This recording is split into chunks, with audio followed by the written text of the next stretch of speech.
Yes, welcome back. I gotta make sure all my audio is working. I think we're good. I believe so.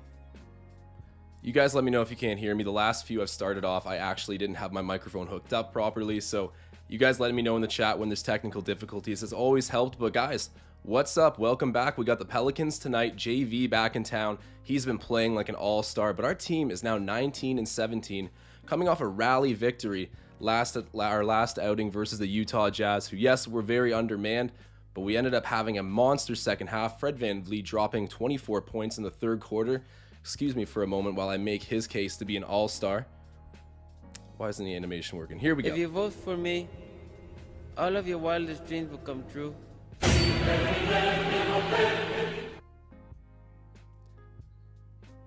You guys know the drill, man. We got to get Freddie into the All-Star game. He deserves it so much. And right now, we have the game underway. We're leading 9-5. And then the shot from the New Orleans Pelicans misses, and it's rebounded by JV.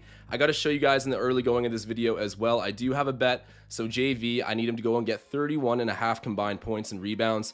I like to bet on the Raptors. The X-team logic in sports always makes sense too. They traded you, so you have a chip on your shoulder. You're comfortable and you know the other team's systems, gives you an edge up. And also, I think just being back in Toronto kind of gives you that good vibe going into the game. So JV knows Toronto's a second home to him. I think he'll come out and play really well. And as I entered the video saying, I mean, he's just at an all-star level at the moment.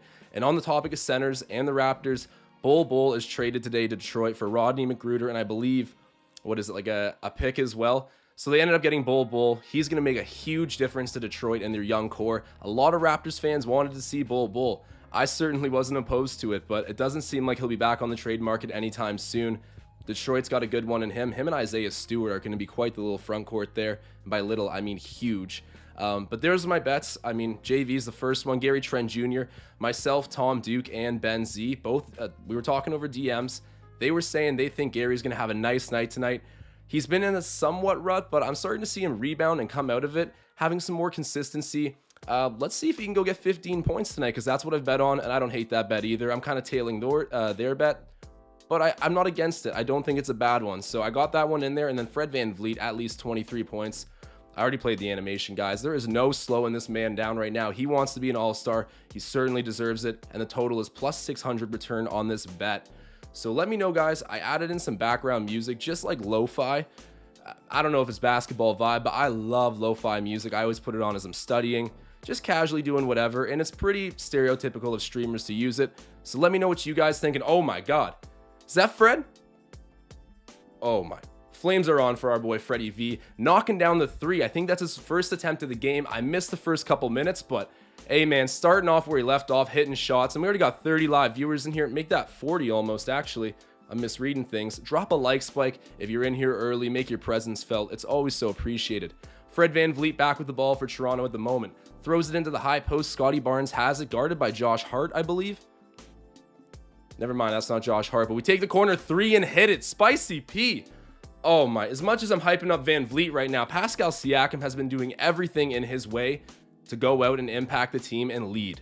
I know he's not the ideal finesse leader, you know, he's not the go get me a bucket guy whenever I need it, but he's been consistent from tip off to the final whistle here. He has done a lot for this Raptors winning streak. He's in his rhythm. Pascal slander has really dried up here. So I'm just looking through the chat today. Hold on.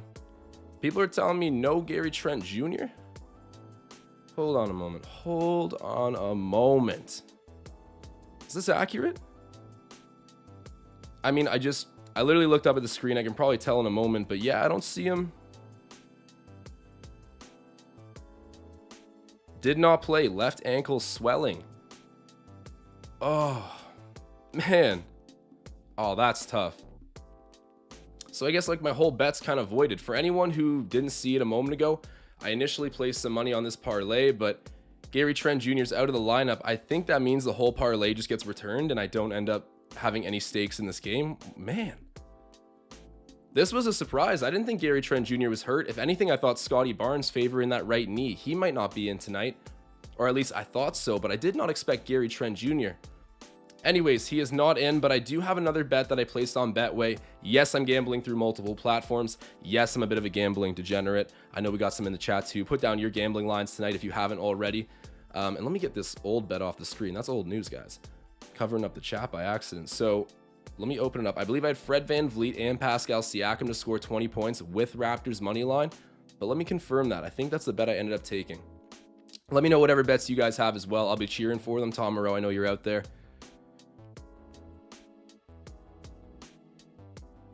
Hey, we got Boaz Bates in the chat saying professional shooters. That's what the Raptors are, baby.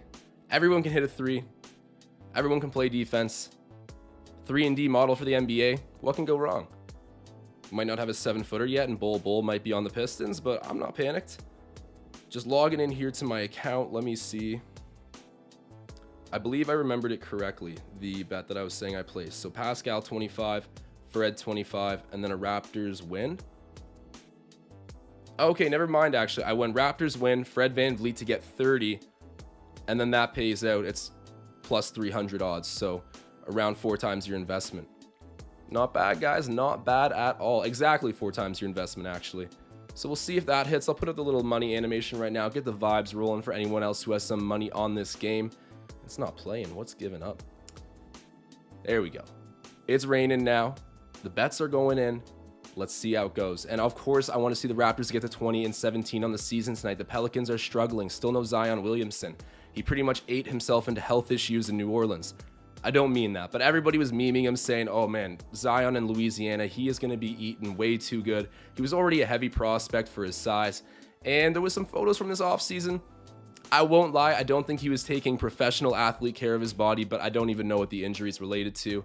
All I do know is that the Pelicans could use him right now. They are at the bottom of the NBA standings. So Raptors, go ahead, protect home court again. Get an easy win. You can't give up the gimmies if you're trying to get into the play-in. And let's see some fun basketball. I'm happy Scottie Barnes is in. As I said, I was worried he might not play, but Gary Trent Jr. wasn't on my radar for a potential scratch tonight. Hoping he's okay. As I said, I believe his ankle swelling, some sort of lower body injury. Pretty general. Didn't look in discomfort last game. Probably pretty minor. And then Herb Jones misses that shot. What an impressive rookie, especially defensively. Shout out Herb Jones. I'm looking forward to seeing the matchup between him and Barnes tonight. It's going to be crazy. 2 defensive-minded players. Pascal Siakam misses the mid-range J over the rookie. Ingram has it. Man, he's easy to forget about that, you know. Oh, whoa. Oh my God, I got to bite my tongue as soon as I say that because he just basically posterized Pascal Siakam. Like, it wasn't a poster, but just a race to the rim, and he won that and won. Whew. Wow, okay, sorry, BI. I take back what I said. If you guys are watching this right now, drop a like spike. We already got 60 live viewers. You guys are the best. I got my Skyrim arrow on the screen. You know the vibes. Ramaz saying, we needed Bull. Why, Masai? Masai's holding his cards. They'll figure it out. I agree. That was a pretty nice price to go and get Bull. Magruder will be a nice little depth piece there on Denver. They definitely need some with all the injuries they have. MPJ still out, as well as Jamal Murray, who's like borderline a superstar. At least that's what I'm seeing from him in the playoffs. The Nuggets are like probably the deepest roster in the NBA when healthy. No more Bull. He wasn't getting enough minutes there. I'm happy to see him move on into somewhere where he will play a lot. I just wish it was Toronto. I'm with you, Ramaz. But I trust Masai. Somewhere in the middle here. York Baller saying we need to get out and run them. Hey, definitely. This team is thriving in transition. Let's run up the fouls early and get some easy buckets. Herb Jones picked up by Siakam. Throws it off the baseline. That's a turnover. Good defense. They kind of doubled on the baseline there. Forced the bad pass from the rookie. Raptors get possession back. RPGT saying, do I hear slow jam music in the background? Man, I don't even know what track is playing right now. I took like a loop. I did listen to it a little bit, found some tunes in there that I liked, but I'm essentially streaming a free 3-hour lo-fi background music. If you guys don't like it, let me know and I can turn it off. But I'm experimenting with it, trying to just do up this production as much as I can. Speaking of which, we are returning at halftime with the hot takes. I even have an animation. I got my speaker figured out for it as well. Don't miss that. You can contact me at Josh D. Goodwin on Instagram. Send me a DM. We'll get this cooking, and you will be able to talk at halftime through the live stream. Fred VanVleet takes a 3. Give it to me. That's wide open. He hits it. Fred VanVleet. Yes, sir. That boy is an all-star. Bring me my money, Fred. I need him to get 30 points on my bet. My old bet It's voided. Gary Trent Jr. does not play, but 30 points and a Raptors win is what I need to get a plus 300 bet. Let me know what yours are in the chat. And here we go. The legend Marcel Martin dropping an early super chat saying Birch should teach Precious on how to improve his touch around the rim. That is definitely true. I think that, you know, it's kind of an interesting contrast there because Birch is athletic, definitely, but Precious Achiuwa will jump out of the gym. Kem Birch has that fine-tuned game where he doesn't try to do too much, just takes the gimmies, and yeah, he's got that kind of reliable floater. I still can't give him that full finesse title, but yes, improving those hands in the mid-range on the easy, quick little shove shot floaters, those ones definitely need to improve for Precious Achiuwa. Marcel Martin speaking the truth here. Shouts out him for the super chat. I've been very happy with Precious, and speaking of our center situation, Chris Boucher has kind of come back in. And he's stealing minutes. Who would have expected that the way the season started, how terrible he looked? Let's be honest here. He looked disengaged, lazy, just a shell of himself. And now he's just completely back and with a vengeance. I got to add, oh, nice defensive play by Jackson Hayes there. Believe he's like a sophomore, maybe junior center in the league. Oh, and then the layup at the other end for Nickeil Alexander-Walker, the Canadian. He's dope. I'm a big fan of him. But where was I going with this, guys? I had a point to make a moment ago, but I don't know. I just ramble so much on these lives. Sometimes I miss what I'm saying, but moving on here. With the ball is New Orleans. That Fred VanVleet covering him in the corner. Surveys, throws it to the corner. Oh, that was a nice pass to Ingram. Ends up with Nickeil Alexander-Walker, who's checked by the other Canadian, Boucher, and that brings me back to what I was saying, Chris Boucher. Let me get to that. Oh, the Pelicans hit a three. Yeesh. The score right now is 22-21. Raptors up by a point, but Chris Boucher has come back and he's starting to play more minutes than Kem Birch and Precious Achiuwa. He was third on that depth list not so long ago. And we got another super chat right now, ladies and gentlemen. Sen Bimmons, another legend, saying I want Jackson Hayes on the Raps low key. So he's a 7-footer. He is pretty good. Again, I wonder if New Orleans is looking to maybe flip a piece like him because he is young. He fits in on the rebuild. But I wouldn't be against it either. He fits that 7-foot mold. He's very athletic. I don't think he has a ton going in terms of finesse game, but he's definitely something we could work with at the right price. Keep your eyes on Jackson Hayes, and shouts out to Sen Bimmons for the super chat, man. Marcel Martin agreeing with that. Sen Bimmons speaking facts. York Baller saying we got cold. Precious has this is Tom Moreau saying Precious has a minus 3.7 BPM. Not good. What is BPM? Is that? I wanted to say buckets per minute. That makes no sense though. Let me know what that means, Tom. I'm not too good with my analytics here. And guys, I got a video dropping on Zach Edey, the Purdue big man out of Canada. He's in his sophomore year, just low-key dominant right now. No spoilers yet, but I'm dropping a video on him and how he could maybe end up on the Raptors. Yes, it'd be cool to find our 7-footer this season, but right now we got 3 very serviceable bigs. I say it's weird that we're deep at the 5. We're sneaky deep. We just don't have that one top end piece that kind of, you know, makes the whole thing work. And I mean, I define work. It's been working. We're at 19 and 17. We're on the up and coming. Everyone's healthy again, but you get what I mean. Having a little bit more variety in size at the 5 and skill set might be nice, but Chris Boucher, Kem Birch, Precious Achiuwa, they have been doing really well, and especially my guy Boucher. Shouts out the Canadian. And we got another super chat right now. Marcel Martin going back to back. He's going to say, just your friendly reminder, it's how you start. But sorry, it's not how you start, but how you finish. That's the truth. We were preaching that all of last game versus the Jazz, and let me tell you, it was ugly. There's been a few games recently where it's like, even the Bucks game, we were down like 15 points going into halftime. The Raptors have turned it on in the second halves. It'd be nicer to just see a complete effort start to finish, but hey, I'll take the wins and I'll take the second half comebacks. You end up in that position. At least they've had the perseverance to claw back and get it done. Shouts out to the Raptors, man. They finally have negative odds to make the playoffs. This is the first time this season, of course. I don't even think when they started at 6-3, they had negative odds to make it, but now they do. And it's good because this was sort of what we wanted this season. I speak for everyone where it's like, okay, you're handed a lottery pick. Great, you take it. Of course, it's an advantage. But I want to get some experience. We got the young guys that we're building around already. I'm not searching for names. I'm not, we don't need to find him. Scottie Barnes is on the team. We got great supporting cast. Gary, OG, Fred, some borderline all-stars kind of everywhere you look. And then guys like Precious Achiuwa, Kem Birch, they round out your bench nicely. Chris Boucher probably won't stick around too long. He hits free agency this year as an unrestricted FA. I imagine he'll probably go, considering we have Kem under contract for a little bit longer, and then Precious as well. He's on his rookie deal. It just makes sense. But stay tuned. Nothing's set in stone, and it's turning out to be a very fun season. Speaking of which, Scottie Barnes with the ball right now, bringing it down for the Raptors, hands it off to Svi Mikhailiuk, who is back in after a brief injury with the Raptors. He didn't play a lot last game, was pretty limited, got some garbage minutes, maybe like 2. But here he is, and he cuts to the rim, throws it back out to VanVleet, who shoots another three-pointer. Give it to him. Nothing but net. Freddie V. You got to be kidding me, man. Great find by Svi Mikhailiuk. I always defend this guy and Fred VanVleet. You guys know the drill. If you vote for me, all of your wildest dreams will come true.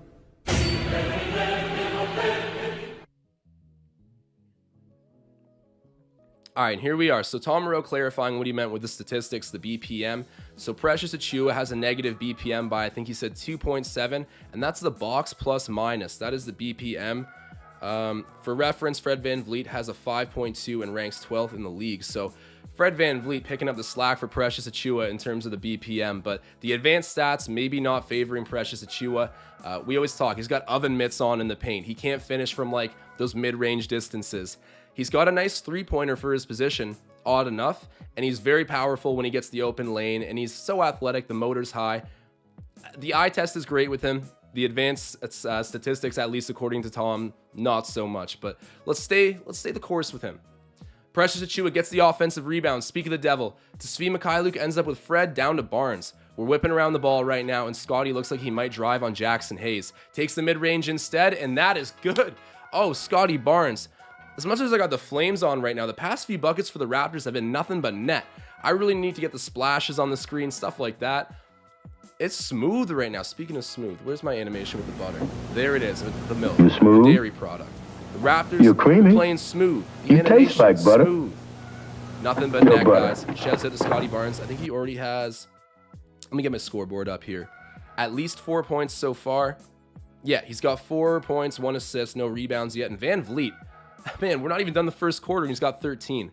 But we are nearing the end. Final 25 seconds. The Pelicans have the ball. Alexander Walker gives it to Clark, who sidesteps on the pump fake, but holds onto it too long, I think. Chris Boucher clapping. He closed out, and I think that was a shot clock violation, so we turn over the Pelicans. Good defense, and shouts out to Chris, man. I've been so happy with him. And I was deservingly tough on the guy. Like, what were you doing earlier this season? People were telling you to cut off ball. You were just kind of sitting there looking at them perplexed.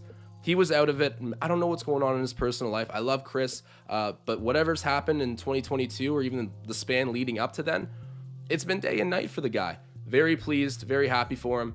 Scottie Barnes throws it to VanVleet. That was kind of a sloppy pass. And Fred heaves the deep shot off the front of the rim as time expires. But guys, we're going into the first quarter intermission right now, up 27-26. Pretty good job. I mean, relative to the first quarters we've had the past 3 games, pretty nice. But we got to take care of the second. Our old weakness, the third quarter, the old arch nemesis, hasn't been too bad on us recently. As I said, the second halves have just kind of been full gas, no breaks for the Raptors. And it's a shame it's had to come to that because we faced so many undermanned teams like the Clippers without Kawhi and without Paul George. Then we had the Bucks without Giannis for the second time this season. Who else? Man, we faced so many teams recently where it's just like, you got to be grateful when you're getting the advantage because we're definitely vocal when we're disadvantaged. Then Utah, they're missing their whole team. No Rudy Gobert, no Donovan Mitchell, no Royce O'Neal. Jordan Clarkson was out. Mike Conley's out. They were missing absolutely everybody. So it's kind of scary that we got out to big deficits early in those games. But just the wherewithal to fight back and get it done, I'm happy. We're 19-17, 7th in the Eastern Conference, I believe. And that can just keep moving up. I'm loving what I'm seeing from the group. And we got 90 live viewers, guys. So if you're watching this right now, make your presence felt. Drop a like spike. You guys are the best. Let me make sure I'm not missing anything too juicy in the chat.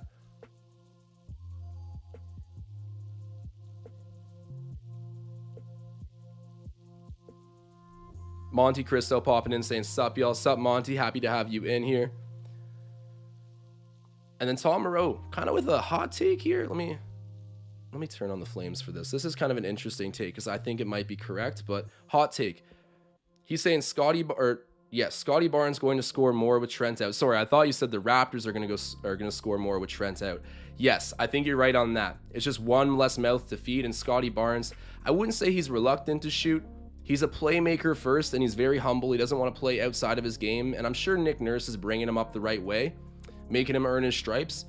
But yes, logically with him out tonight, I think Scottie could have a big performance, and his point totals, they've been down recently, but his complete game, it's been really well-rounded. That's coming up. The assist numbers keep going. The rebounds have been pretty consistent, and the defensive stats, I think he's continued to gradually build on. Scottie Barnes is already doing crazy developments in his first year. But yes, a little bit of boom in scoring for him would definitely help with that Rookie of the Year race, which I think he's sitting in like 3rd or 4th in right now. Franz Wagner is pretty much ahead of like the whole pack at the moment, which is so hard to believe. I'm not gonna lie, so sad because I said he was gonna be the bust of the draft. The reasons I had, I was wrong. There's no way around it. The reasons I had still make sense to me in hindsight, but hindsight is 2020, and I can tell you I am wrong. But I got the Josh Giddey one right. Big fan of his. This whole rookie class is pretty fun, but our guy Scottie needs to hold up the hardware at the end of this year for Rookie of the Year. Svi Mykhailiuk in the mid-range. Ooh, that's smooth, man. I don't want to hear any Svi hate. Svi Mykhailiuk's got a special skill set, gets the nice pass from Scottie Barnes. That's another assist for the rookie, and then he gets the bucket. Right now, oh man, who is that player? He was on Charlotte last year. Devontae Graham. He's pretty good. Or like, I wouldn't say pretty good. He kind of just like shoots a bunch of perimeter shots, but he's got skill set, bro. He does. He ended up leaving Charlotte with all the new guards there, but watch for him tonight. Raptors so far doing a pretty good job, but my old bet, I had JV on the combined rebound points prop, and I still think he's going to be a monster in those categories tonight, even though I can't have my bet on it. Oh, the turnover is picked off, and then the Pelicans end up getting the bucket. Wow. Good defense by the Raps. Kind of a tough bounce there. Stevie V saying Jonas Valancuinas demanding double teams. Oh, yeah, he is. He's earned that. Like, he's just a statistical monster. I'm proud of JV. I definitely am. He doesn't hold any ill will towards Toronto. He's been a complete pro when he was here, as he was leaving, even to this very moment. And here he is right now in the low post, getting double teamed, as you're saying. And great job. I might have been hyping him up, but awesome job there by Scottie Barnes and Chris Boucher, converging on him in the low post, forcing the turnover. I got to get my flames on for the defensive play. Great job swarming the ball.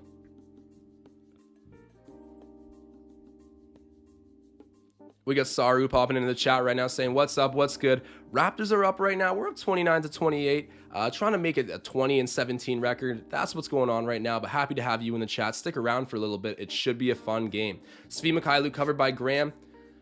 Goes on the baseline hard, and oh, whoa! Gorgeous move by Svi Mykhailiuk. Don't sleep on his skill set. I can't believe people were saying DJ Wilson's about to take his minutes. With all due respect, no. There's no way. Svi Mykhailiuk with the rebound. Here we go. He's going up court with it. Ooh, nice crossover moves in the half court. Throws it to Chris Boucher. Kicks it to Scottie Barnes in the corner and misses the three. Gets it. He gets it to fall. That was a Kawhi shot right there. Hung up on the rim for like 3 straight seconds. Gets it to drop though. Shouts out the rookie. Shooting some 3-pointers. That's been a big part of his development as well. And we got 95 people in here. If you're watching this, make your presence felt. Drop that like spike. Help out the channel. Raptors, the alley-oop in transition. There we go. Pascal Siakam finding his guy, Precious Achiuwa, who's just so good off ball. That's where he makes his money, right? If he wasn't good off ball, I don't even know if he'd be in the NBA.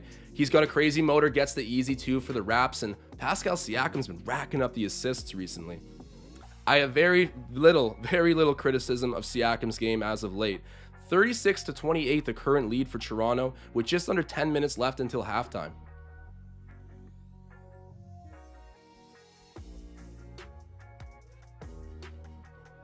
Marcel Martinson, I'm loving the defense. They are doing great, and just that play there, taking the defense to offense. Defense, offense. It's simple mathematics, guys, and it always equals success for the Raptors. So when they get on their horse, get the ball off the glass, go and try to get fouled, push it, get alley-oops, just like that. I mean, we got such an athletic, long team. You'd be doing a disservice to yourself not to push it in transition. So shouts out to them. They played this one pretty well so far, and it's nice not to be down by some stupid deficit in the first half like we've been in the past couple games. So tipping my hat to Nick Nurse and the boys ATM.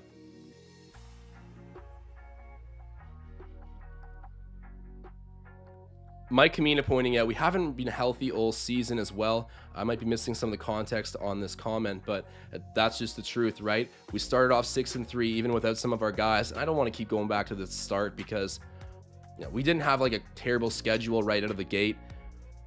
It really got ugly for a moment there. Everyone knows we were talking about, do we go to the lottery? Is this team even ready to want to win games? What are we looking at here?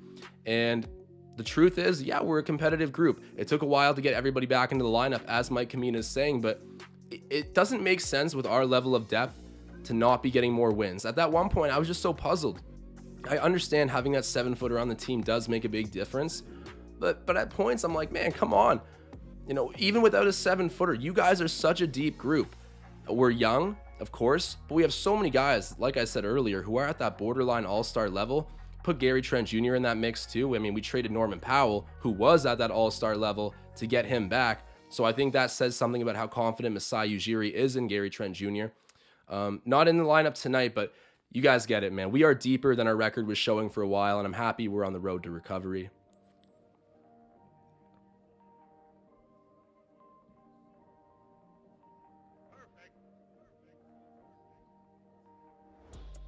Jeff for Sale won another legend in the chat. He's saying they are having fun out there. It's looked like they're having fun this whole time. And I think, you're always going to want to win no matter what, of course. But I think the Fred VanVleet All-Star campaign, trying to push that agenda, has really gotten everybody feeling lively at this point. It's given an added purpose. You shouldn't need an added purpose, but I think Fred VanVleet trying to get himself into the All-Star game, it's subconsciously taken a hold of everybody. And it's been a really fun push and really helped bolster the momentum that the Raptors have been building up. I mean, you look at his past few games, Fred VanVleet's he's been on a tear. His first career triple-double last game, and, not to take away the moment from him, but I can't wait till Scottie Barnes is picking up triple-doubles too. I know I get so excited and hop right to the next thing. It's happening in the present, but I'm thinking about the future. Fred VanVleet getting his first one. Kyle Lowry congratulating him on Twitter with some sarcasm, saying, took you long enough, but everyone very proud of Fred. And as I point out, if Fred VanVleet's an all-star this year, that's 1 year earlier than Kyle Lowry became an all-star. His best basketball is ahead of him. Don't go anywhere, man. Fred VanVleet, a special two-way player. Nickeil Alexander-Walker fumbles the ball there. He's guarded by Siakam. Ooh, that was a nice cross move. Woo, but misses the layup. Good support defense there by the Raps. I'm not going to lie, Nickeil Alexander-Walker kind of just blew that one. He cooked Siakam there, but converging, making it hard, and he misses. Barnes throws it to Siakam in the high post. He's squaring up his defender. Backing in. JV's shading over to help, but Pascal attacks the weak side and gets it to go. Off the glass, Pascal Siakam scoring in the low post. I love that. He pulled out the spin move, guys. I won't lie, he pulled out the spin move, but gets it to go, and the Raptors are up 38-28, 10-point deficit right now. JV charges and gets fouled. That was pretty good defense by the Raps there, but he'll be shooting 2 at the line. Man, JV looks so cool right now with the big beard and the slick back, clean hair. JV's got good style. I think one of my friends actually met him for a day when he went ice fishing up in like Lake Simcoe. He said, yeah, we were in the tent and there was a bunch of them out on on the lake. And this massive 7-foot human being walked in. And then the more I talked to him, I realized, oh my God, that's Jonas Valancuinas on the Raptors. So big time ice fishermen. I don't think they're doing any ice fishing in Louisiana, although you got a lot of different seafood options down there. But JV loved being in the north, and that's something that gets taken for granted a lot with players here. So shouts out to him for helping turn the tide on our culture and providing us with wins and really great basketball. He's a proud Raptors product for sure. Made a deal with the devil to win that championship, bro. Oh my God. And Valancuinas connecting on both free throws there. Tom Duke saying, keep JV from dominating, help defense. Yes, sir. The Raptors did a little bit of that there, even though they did foul. Pascal with the ball. Achiuwa sets the pick. They both drive to the rim. Siakam pump fakes, gives it to Scottie, who's covered by Herb Jones. I love this. Rookie on rookie. Back him in, Scottie. And misses it, but he's fouled. I'm hoping. That might have been off ball. I'm not sure, but Either way, the Raptors holding on to the possession here at very least. Hey, and if you guys are in here right now, do me a big favor. Drop that like spike. I'm breaking out the Skyrim arrow right now. Make your presence felt, guys. Help grow the channel. You've already been so good, and it's always appreciated. Scottie Barnes inbounding the ball right now. He's still covered by Jones. I'm excited for this matchup. Siakam over to Scottie. Shoots the three. Give me that. He knew it was too strong, but it's rebounded by JV, and then Herb gets it in transition. Here come the Pelicans. Hands it off. Gives it to JV. And then it's back with Jones. He's got a nice little offensive game too. BI drives on Chris Boucher, and that's stolen by Siakam. Great job. He's got a full steam in midcourt. Gets the layup to go. Nice. Defense to offense. Defense to offense. It's simple math, guys. Pascal Siakam gets it, and we get the easy bucket in transition. JV covered by Scottie Barnes. This is a big matchup for him, but woo! As he went to fade for the shot in the low post, Precious Achiuwa coming to help and contest, but JV too slick with it, gets it to fall. Oh man, that was a nice move, but good job by our young guys trying to play some defense by committee there. Svi Mikhailiuk shoots the three, but he's fouled. Yes, Svi. There we go, man. That's the Svi Mikhailiuk I know. That's the special skill set that wound him up here in free agency.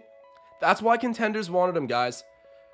I'm a big DJ Wilson guy, and maybe we'll see him tonight if we end up blowing out the Pelicans, which, to be frank, we probably should.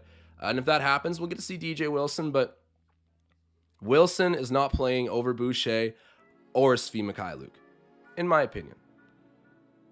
But he's definitely a fan favorite here, so shouts out to him. Svi Mikhailiuk hits his first free throw.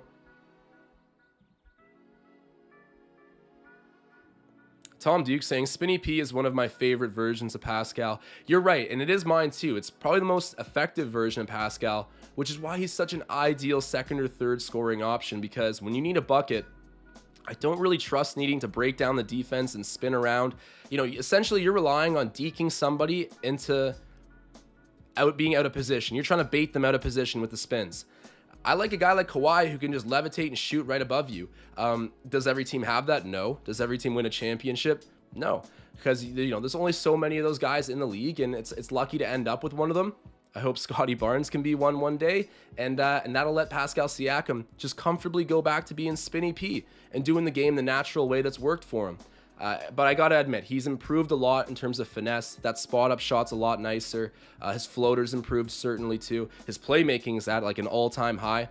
Oh, and Svi Mikhailiuk just cutting around. That's an air ball, but a little bit of creativity on offense from Svi. But the point is, Pascal Siakam, Spinny P, I do like that version of him as well. It's just hard when he just got to be like that dude every night offensively. But he's got a strong committee that's been helping him out, and he's looked great recently. BI takes, and he's fouled before that bucket. That should be charged on the floor. So it'll be the Pelicans inbounding it. I forget about BI a little bit. In hindsight, how cool was that Lakers Summer League team that won? They had like Josh Hart, Lonzo Ball, BI, Julius Randle, Svi Mikhailiuk, actually. I forgot. Svi Mikhailiuk was on that Lakers team that won the Summer League. He was actually like one of their better scorers, at least for averages in that tournament. But yeah, some interesting alumni coming out of that group. Just memes that year, though. Like, LeBron could not make it work with that young team. But next year, won a championship with the Lake Show, so... BI shoots it, hits the side of the backboard. That was great defense by OG Anunoby. You guys know how OG does. We got 88 live viewers, so if you're watching this, drop the like spike. Raptors on offense. Chris Boucher picks up the loose ball and gives it to Pascal, who shoots the three and almost gets the shooter's bounce like Scottie earlier, but it misses. Pelicans outlet it up the court. JV shoots the three. He can do that and hits it. Man, he's rounded out his game so well. It's so bittersweet. So bittersweet. Whew. Rigel saying Zion is leaving the Pelicans in 2 years. Sounds like he already wants to. I mean, he puts on a good front, and he's a great guy. Tries to be a good pro, but like... He already wants out. There's so many rumors that it's tough to ignore. There's got to be some truth linked to it. I wouldn't be happy in New Orleans either, but, you know, AD couldn't deal with it either. Oh, Fred VanVleet, great job. He might have taken JV's elbow to the head there, but just shakes it off and ties him up for the jump ball. I'll go ahead and tell you guys right now, I don't think Fred VanVleet's winning this jump ball, but great defense to neutralize JV as he went to go cut back in. And yeah, Fred, man, you just soaked a whole elbow to the face from a 7-footer and he doesn't even budge. Oh my God. Defensively locked in, Fred VanVleet. You guys know the drill for Freddie V. If you vote for me... Oh, and the Raps win the jump ball. We're out in transition. Scottie Barnes ends up fumbling the layup a little bit. Ooh, he just lost the handle of that. Jeez. Scottie Barnes, that wasn't an easy look. I get why he fumbled the bag a bit there. Oh, wow. And then the New Orleans Pelicans, Herb Jones, the other rookie, comes back and responds with a three-pointer for the Pellies. Jeez, man. The Raptors pushing it in transition. Didn't get it to go that time, but great defense and winning the jump ball. Fred VanVleet and JV. He's been playing outside of that 6-foot frame. You guys remember when he blocked Sandro on the Bucks?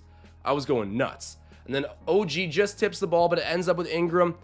Oh, he's going to shoot that. JV takes another three, misses.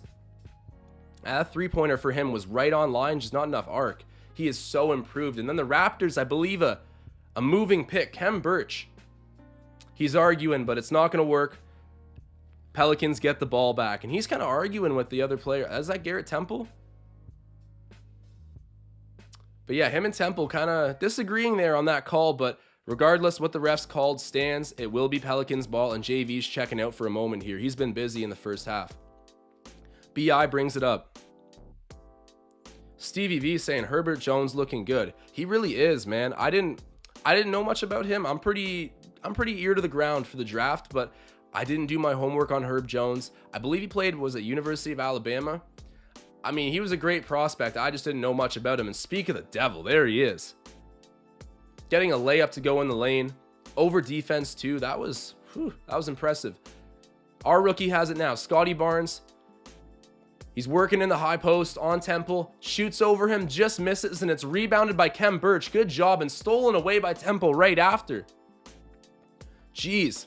Fighting for the second chance opportunities, but that one did not stick with us. BI's got the ball covered by Barnes. He might try to ISO him. Calls for the pick from Jones. Scottie fight over that pick. All right, doesn't take the pick.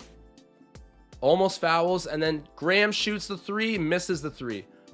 That is the one thing about Devontae Graham. Yeah, he's oversized, but oh, wow. We end up fouling BI taking the three-point shot. That's Khem Birch who lays the foul. He'll be shooting 3 free throws, but what I was just saying there is yeah, it's a foul. Yeah, that's not great. In the landing zone was the call there. Takes the first free throw, hits it. But Devontae Graham, what I was saying, sorry guys, got sidetracked there for a moment. Anyways, Graham is one of those guys that I think his game is like nice, but it's a little too limited. Yes, he's undersized, but he really only shoots the perimeter. Look at Fred VanVleet.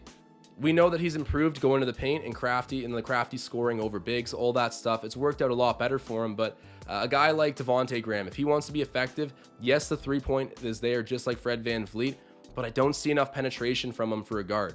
He's got to work on that for sure. He was he was almost the MIP that one season in Charlotte. Not my favorite player, but still got some talent here. We'll see how long he sticks around with the Pelicans organization. Scottie Barnes hands it to Fred VanVleet, who brings it up court for the Raptors. If you guys are watching this, man, do me a favor. Drop that like spike. Let's get it going in the chat. You guys are the best.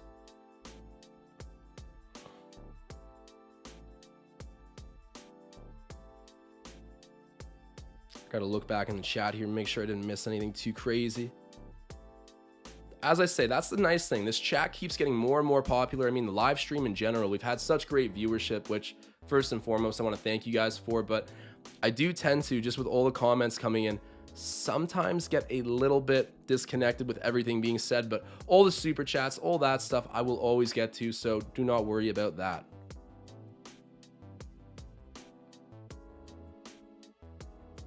And also, I got to shout out Marcel Martin for doing his thing as a moderator. I have no clue what I would do without Marcel. So shouts out to our moderator, shouts out to our community. It's been exciting, and I'm really excited to drop this video tomorrow. I'm telling you guys, this one has some viral potential. I don't want to give too many spoilers about it, but I actually think I see the future coming. And it'll happen this offseason during the draft. Zach Edey. I just gave you every spoiler anyways, but it's a very well done video. I'm excited to show you guys my findings, why I think this will happen, why I think it's a really good fit. You know, things are very positive in the future for this Raptors team, and I just want another Canadian player on the team. I mean, right now, 2 out of our 3 centers are already Canadians. We just got to follow suit and draft another one. Speaking of Canadians being drafted, Delano Banton was a fan favorite coming into this season. I mean, he just embodies that Rexdale vibe, and he's so about Toronto, and a very talented player. Like, what he can do at like 6'8", 6'9" is very Sean Livingston-like. He's great. But right now, recently, it seems like Justin Champagnie, with his emergence, he's kind of taken up some of those Delano Banton minutes. And I was upset early in the season. I was like, I need to see my guy Malachi Flynn. And Banton was just getting all of the minutes instead of Malachi, and I understood it at the time, but now it's Justin Champagnie's turn. I heard someone in the chat earlier say every rookie hits that wall. Right now, Delano Banton's hitting his a little bit, but I'm very confident he'll work out. He's had some monster games in the G League, and he's looked really good anytime we've given him the chance. This is really the first stretch of games where he's been a little bit iffy. But do not sell your Delano Banton stocks yet. I promise you they will be improving soon. And drop that like spike if you guys are watching. We got Jeremy Lin in the chat saying, do you collect sports cards? No, I don't actually, but it's very interesting. I kind of want to get into the NFT sports collectibles because, I don't know, they're just bound to take off. I was collecting a digital NFT sports cards series for a while. I actually went and collected all the Raptor ones, flipped it for some money, so that was cool. But you're right, sports cards are back with a vengeance. Even Pokemon cards and stuff. If you guys have some from your childhood laying around, I mean, go dig those up. You might be sitting on the lottery there. But the whole trading vibe of collectibles, that's definitely come back as a trend in this recent stretch of time. And now with the NFT artwork really taking off, I think we'll see some sports collectibles on the blockchain as well. But that's an irrelevant topic. I'm already nerding out. Scottie Barnes with the ball right now for Toronto. Gives it to Fred VanVleet, who deserves to be an all-star, man. Help him get to that game. Oh, great passing to OG Anunoby. Great job just passing down the ladder deep into the paint. And OG Anunoby's the last guy to receive the pass, and he's right there to lay it up. Little spin move to protect the ball as he went, but gets the bucket for Toronto. We're leading. Oh, sorry. Excuse me. We're down by 1 point right now, 46-45, with 2:30 left until halftime. Fred VanVleet wants to keep the pace going. Absolutely zips the ball to the ref. People always tell me I'm a little bit behind with my stream, but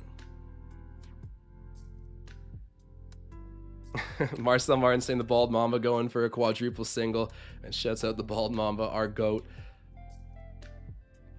And Kalantar saying, why no plays for OG? Well, he just got one there, so I know you wrote that beforehand, but OG is he's so weird. I always say it's such a good player, but this man will like disappear for just straight up a whole half, and then he'll get somehow like 27 points, and then I look back and it's just, he's playing off ball a lot. The on-ball skills are much improved, pretty still relatively good to the NBA, but we got a lot of guys who want the ball on this team, and I think OG Anunoby just prefers to catch and shoot three-pointers, transition dunks. Like, that's his bread and butter, kind of like Pascal.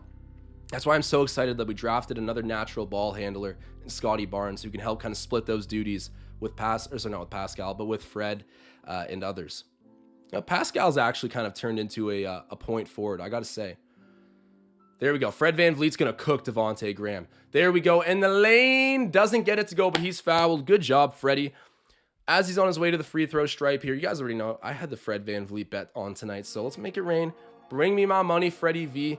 I need 30 points out of him. So right now, at this moment, he's got 14, chance for 16, 1 rebound, 1 assist. So not on triple-double watch again, unfortunately. But 30 points is what I need out of him. And I think 30-point performances, the more of these he stacks up, especially right now, it's just going to...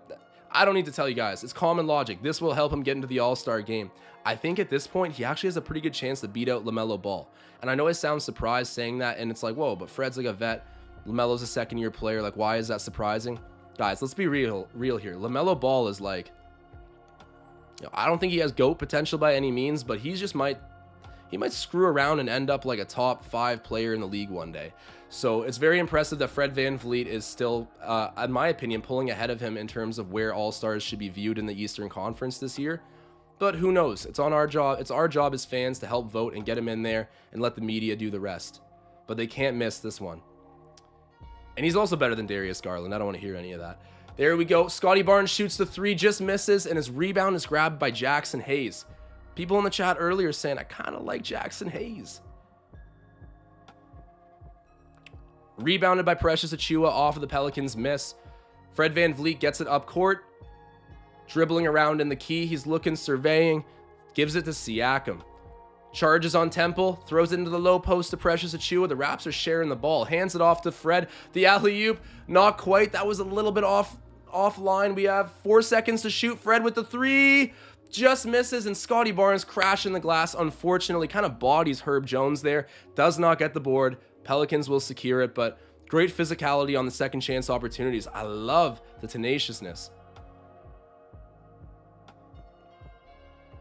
I look at the chat right now. Are we having a debate over who's more beautiful, Alicia Keys or Holly Berry? Yeah, I don't look at the chat for like 1 minute and you guys start doing this, eh? It's funny, man. Some of the debates go on for like the whole game in the chat, and we're just like happen to be watching the Raptors at the same time. The one thing I gotta say about Alicia Keys in relation to the Raptors, do you remember that song that she had, New Day? I see, I would try to sing part of it for you guys, but I don't want to end my career yet because I don't think you guys want to be hearing me singing. Oh, OG with the putback dunk. But Alicia Keys had that song, New Day, that ended up in that Raptors commercial. Do you guys remember what I'm talking about? You guys remember? It's like one of those old, like, it was like early DeRozan era. T. Ross, I think, was still on the team. It might have been like 2015, and then they had that track playing in the background. Anytime I hear of it, I think of like the Primo Pasta era of the Raptors. Put it on and tell me if you guys get the same nostalgia. I'm not sure.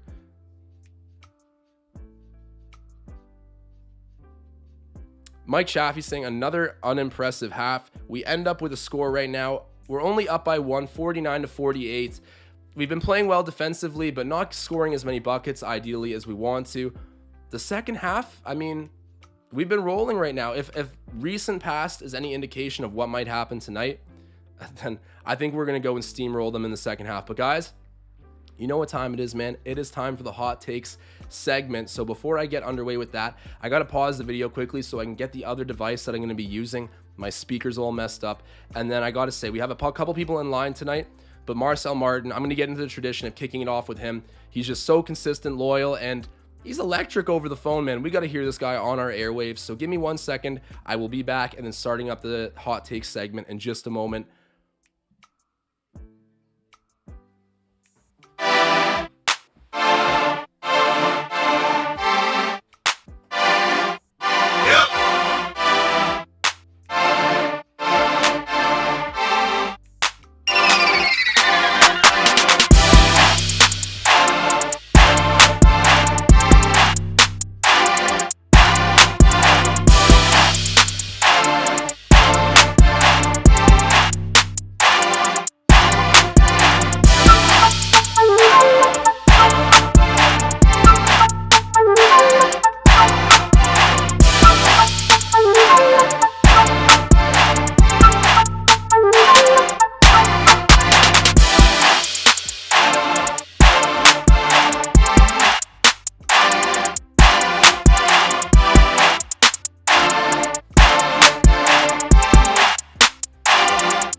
All right, ladies and gentlemen, you know what time it is. We got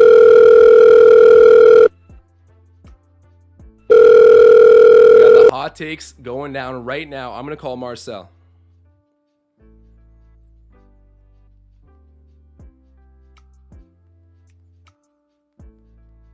Ringing in the bald mamba as we speak. Marcel, you there? Yeah, man, I'm here. Unreal. So what did you see that first half? I mean, obviously, our defense got to step it up. We kind of fixed the whole three-point issue that we've had the last 2 games. Close out on threes, stop them. I love seeing that. But the one thing I love the most is how we're just keeping JV out of the game completely. I mean, we don't have a real center, as we all know. JV, in my opinion, is the center that we should have, but that's neither here nor there. But I'm loving how we're keeping him completely out of the game and forcing their guards to play and their forward and Brandon Ingram as well. Yeah, that's the truth. We've done a really good job on JV. I mean, my bet didn't go through, but I thought he would have a monster night. We're keeping him pretty civil at the moment, but what's your very main takeaway for the second half to secure a W here for Toronto? All right, they're probably going to flame me in the chat. I may lose my moderator status for saying this, but we got to bench Scottie. We got to bench Scottie. I would love to see him just catch a flame and just go on a run, but he doesn't have his legs under him. He may be tired. He may be hitting that rookie wall. He's missing shots. He's playing very passive. A lot of times I saw him on a one-on-one matchup. I'm like, Scottie, just drive on him. Like, you got the body on him. Just take it. He's not taking. He's playing too passive. So yeah, we got to bench Scottie. Unfortunately, maybe not for the rest of the game. Maybe just for a little bit. But we got to get OG going. We've got to let OG just attack the basket and just go in. Yeah, seeing a little bit more ball for OG in terms of being a primary handler. That might help out the Raptors. You're right. At the moment, Scottie Barnes, he's been a little bit underwhelming, doing some things, but Marcel's saying it was a hot take. I put on the Flames for it. He's saying the second half to get some success, we should be benching Scottie Barnes. So your moderator status is forever protected, but Marcel, that is a hot take. But we'll get on to the next caller. Thank you so much for calling in, man, and we'll hear from you next halftime. Yes, sir. All right, man. Okay, so I'm going to hit up Ben Z now. He wanted to talk. I know I was talking to Tom Duke before the game as well, so if he's interested. And we got Magnetic showing up in the DMs as well. You guys know where to find me, at Josh D. Goodwin. But right now, I got to give it up to Ben Z. So, Ben, I'm going to give you a ring right now.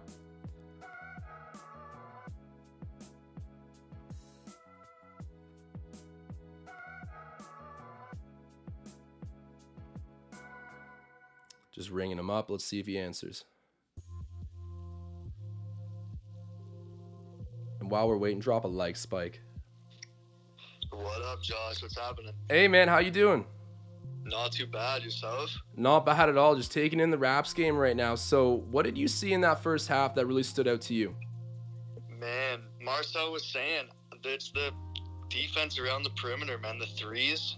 We got to step that up. I am liking the defense in the paint, though. It's looking pretty good. We have been taking Valancuinas out of the game. I'm loving that. But, it's just little mistakes I'm seeing. Yeah. No, some definitely. Bad passes and everything like that, Yeah, there's been some sloppy play, to say the least. But packing the paint and neutralizing JV, you are correct to say that's been huge in the first half. I love it, man. I miss JV. But what's your key to the second half here for the Raptors to close out and get a W? Man, I'm thinking we just got to step it up on the defensive end. I don't know if I agree with Marcel on bench and Scottie. I don't know if I agree with that specifically, but I feel like he can step it up. Freddie's looking horny, man. He's looking pretty wet still. I think he's going to step it up too. Yeah.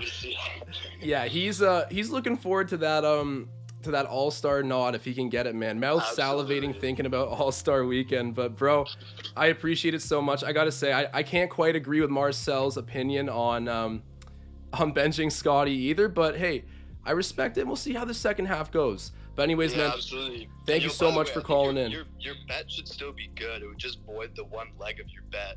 I thought so too. I'll take another look and see, but I think last time this happened to me, they kind of just returned my money and canceled the bet. But I'll take a look and see if that's good. Yeah, I guess different sports books work differently, I guess, but yeah. Yeah, definitely. So I'll keep an eye on that, but appreciate you calling in, dude, and hopefully we'll hear from you again at another halftime soon. Absolutely, man. Peace. All right, see you, bro.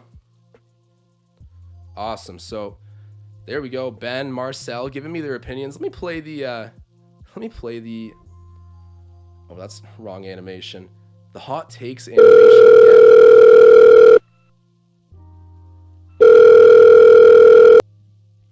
And I'm going to get in contact with Magnetic here for a moment, but I am seeing something I have to answer in the chat. Mr. JJ saying, Josh, did you play lacrosse? So yes, I did actually. I played with Western University, the Orangeville Northmen, and I grew up in Newmarket playing local Redbirds lacrosse here. But yes, lacrosse has been a big part of my life, and not many people know this, but the fundamentals of lacrosse and pick and rolls, all that stuff, I've always had a leg up in basketball just playing pickup without even being in a league yet. Just by knowing how pick and roll offense works. Yes, I get called for sometimes the illegal pick and roll. But I'm not going too hard at pickup. You guys get what I mean, though. I understand how the offensive movement works, partially because of my background in lax. So if we have any more lax players in here, stand up. Let me know who you are, but I got to get my guy Magnetic on here. Let me see.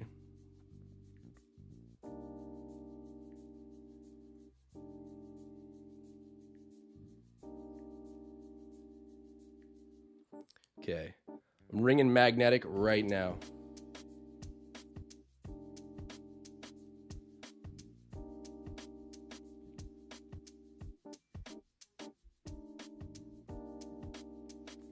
I think Tom Duke just messaged me too, but let's see if Magnetic picks up.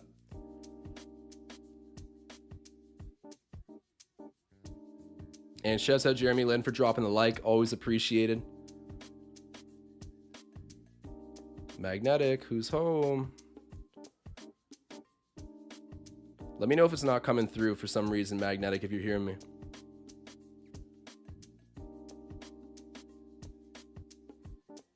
Hey, Derek in the chat, man, shouts out. I appreciate the love so much. And what jersey did you get for the Raptors? Is it a blank one? You got a name on the back of it? But man, shouts out the fans here. You guys are awesome. Appreciate you guys showing me the love. So I can't get a hold of Magnetic at the moment. Tom Duke, I believe, did send me a DM, so I'll get in contact with him. But Magnetic, if you're hearing me, we'll try again right after, see if we can get connected. I think my call went through, but I could be wrong. Here we go. Giving Tom Duke a ring here. He was the one that was telling me Gary Trent Jr. to bet on. He also said Scottie Barnes, but Gary's the one that I picked from the bets he gave me, and Gary didn't suit up, unfortunately. Hope he's okay, lower body injury. We'll stay posted on that, but let's see if Tom Duke can pick up, give us a piece of his mind of what he saw in that first half. For anyone who doesn't know, Raptors down 49-48.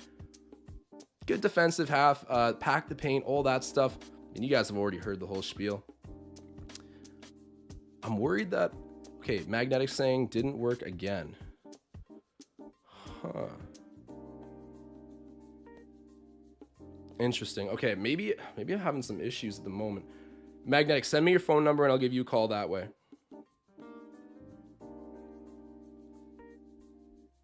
Man, I gotta play the animation one more time. I'm loving it. The hot takes. Give me your hot takes.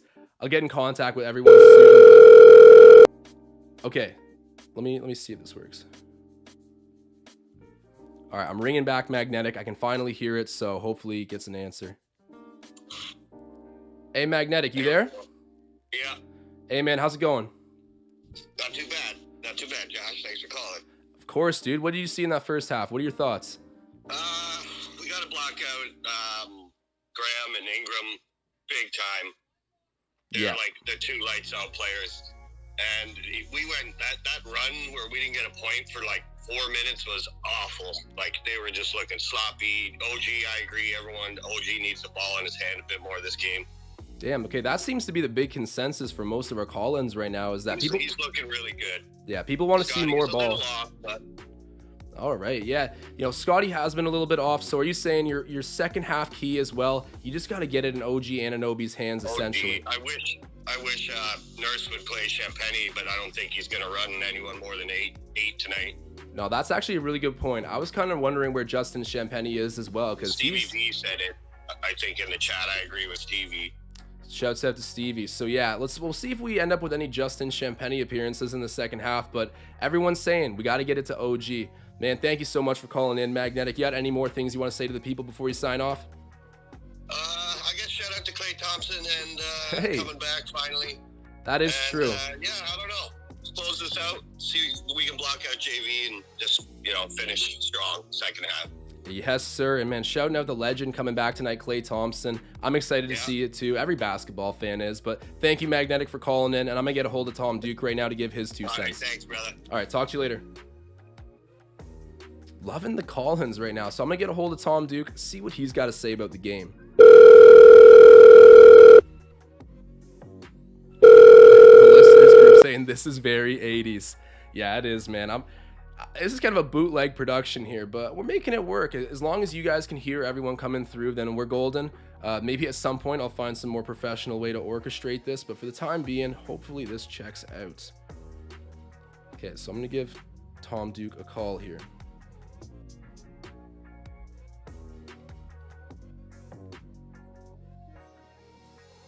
Hello there. You've reached 250 Almost just doxed his number. Thank God I hung up there. It didn't go through. I'm going to give him another FaceTime. If you guys are watching this right now. Hey, and here we go. Sorry, Tom, one sec. Tom, can you hear me? Yeah, you bet. Hey, awesome. Happy to have you on here, man. What did you see in this first half of basketball? A bunch of sloppiness. Yeah, definitely. What specifically? Pardon me? What specifically did you think was sloppy about that first half? Oh, well, I think I kind of agree with the take of Marcel, maybe sitting Scottie to change things up. He does have a sore knee, so maybe that's it. He's off. And, Yeah. Let's try something. That's interesting, man. I got the flames on the screen for you right now because you went and backed up Marcel's hot takes. So Scottie Barnes not impressing everyone tonight. You're right. The injury might actually still be on his knee a bit. Who knows? But do you have a second half key outside of maybe less minutes for Scottie to help this Raptors team win? Yeah, I think we need to start hitting some stuff. We need to start hitting some shots and, stop being so sloppy. Hey, brother, you did not lie. That is for certain. So, Tom, thank you so much for calling in. You got any last things to say to the fans on Raptors Digest? No, just you're good peeps. Yeah. Nice to be part of it. Best community, man. And shouts out to you for calling in. I appreciate it. Right on, D-Raps. All right, we'll talk to you after, man. Right on. There we go. So some call-ins going down. If you guys want to get in contact still during this halftime, I think we're kind of returning to play, but I can see if I can squeeze one more. Just let me know now, sooner than later, definitely, so I can get you on. Oh, and I think we're coming back. Let me check the DMs quickly.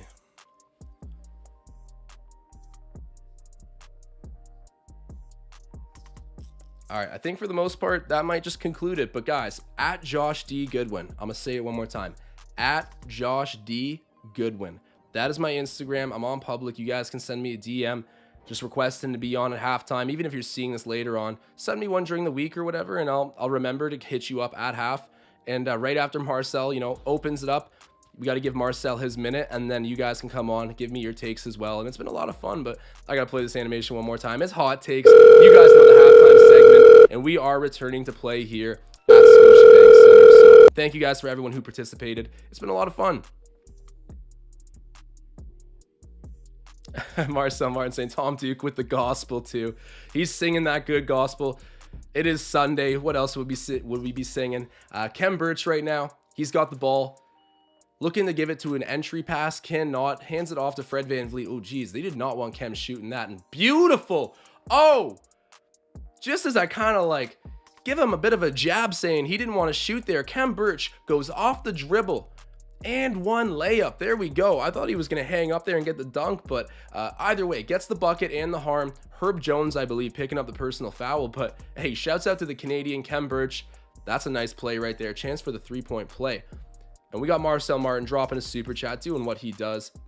He says, caught a dinner date to go to, so I'll be back for the after the game report with Ben. And remember, it's not how you start, it's how you finish.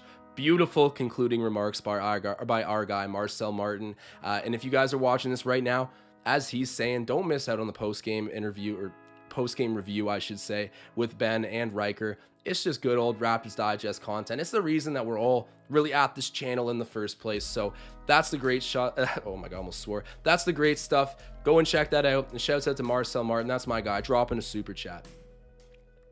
Fan fiction Pop-Tart saying spicy gospel.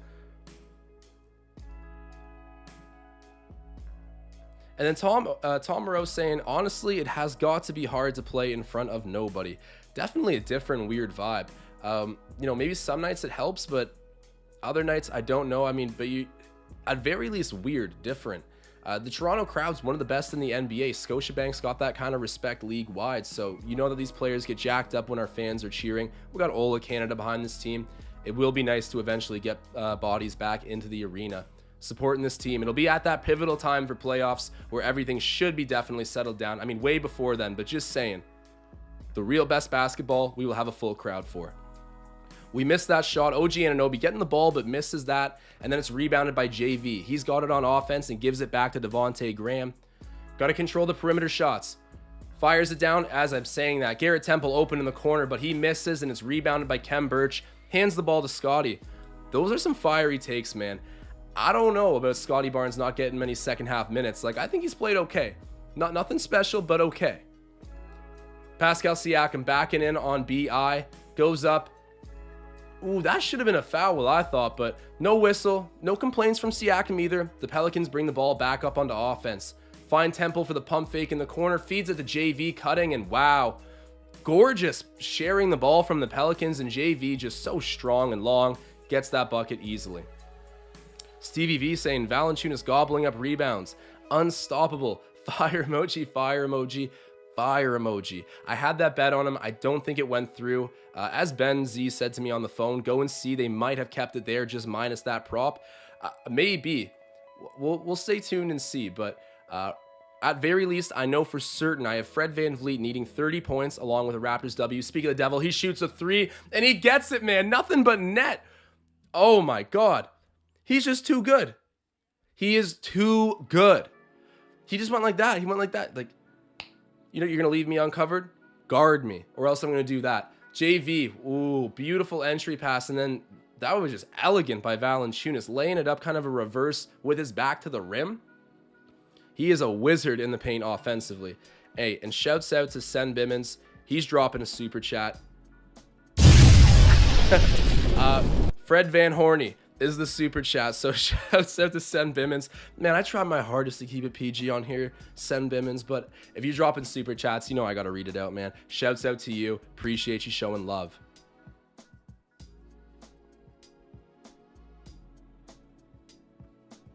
Stevie V saying, Mr. Bet on yourself.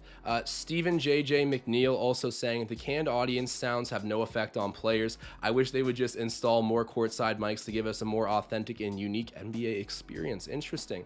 Yeah, I don't think playing audience noises over a PA system is really like that big of a difference maker to the players. I don't mind that idea, actually, just miking up the court big time.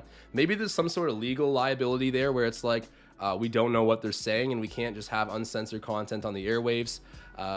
Maybe there's that, but I do like that idea. Create more of a unique watching experience with those high def mics. I'm with you, man. We should write a letter to the NBA, get everyone to sign it. Tom Duke saying favorite Raptor is Vince Carter. Vince Carter, I think Marcel said this, but he put it beautifully. He's not the reason that the Raptors are what they are. He's the reason the Raptors got to stay in Toronto. Did he build long-term success there and the structures for winning? Not really, but did he keep the team alive during its most dire period? 100%, man, and VC's had a beautiful career, one of the best, if not the best dunkers of all time. People here got love for him. There was some beef when he left, but it's all good now, and he's even involved with the media pretty often in Toronto. So shouts out VC. Maybe we'll get some appearances from him this season. Should have signed him to a 10-day for that COVID period. But instead, we got my favorite player, DJ Wilson. OG Anunoby. The people asked, and Nick Nurse delivered, giving some more ball and minutes to OG, knocking down that 3, and Precious Achiuwa. That's a big block right there. Leading with the body, but not fouling, and just a huge interior presence, then runs the floor and gets the little, I'll say he contorted himself to get that reverse layup in traffic with like 3 Pelicans defenders there. Defense to offense. Defense to offense. D to O. You guys know how it goes. Oh, but then the Pelicans, BI responds with a 3. Those were hurting us in the first half, even though we did a good job of packing the paint. And here we go. Scottie Barnes has it in the low to mid post, working on BI. That is a strength mismatch. And then he shoots at the VanVleet, misses the 3. That's a rare miss for Fred this game. I got to check what his percentages are at. And then out in transition, some defense to offense as well for the Pelicans. They get the easy bucket there. Temple laying that up. Scottie Barnes working on Herb Jones. That is a sturdy rookie right there. Couple of sturdy rooks. Oh, but Scottie Barnes bodies him down with that shoulder. Shoots it over to OG Anunoby. Come on, they're flopping everywhere. That's a flop. Oh, no. No, that's a flop. They missed the K. That's so silly. Give me the replay here. No, he like whiplashed his head back to make that look way worse. Like, what are you supposed to do in a situation? Of course you're going to make like body contact when dribbling. It was in the post too. That is so soft. Okay, never mind. Hold on. I was wrong. That they're saying that was a foul on the defender of the Pelicans. I'm overreacting. I sound ridiculous right now. That was a foul that we drew. The Raptors hold on to the ball here, but we're not having much luck offensively. 6 seconds left in the shot clock. Fred VanVleet's got it. Who else? Gets blocked, though, on the layup attempt. And then Pascal Siakam doing all the dirty work. Man, let's go. Pascal Siakam. That's what I'm saying.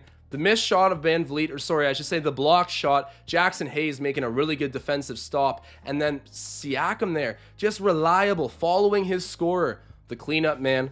They don't ask how, they ask how many. And right now, Pascal Siakam, he's taking advantage of all of his gimmies. I got to get my stats pulled up. If you guys are watching this right now, do me a favor, drop that like spike. Keep the channel growing. Keep bringing in new people. YouTube loves it when you drop a like, a comment, all that good stuff, so help it out. I always appreciate it tons.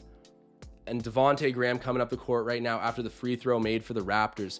Shouts out to Siakam. That's an open three, come on. We're lucky they missed that, but Temple open again in the corner to shoot the three. He's missed a couple of those, so Raptors getting bailed out. And then straight back to the rim.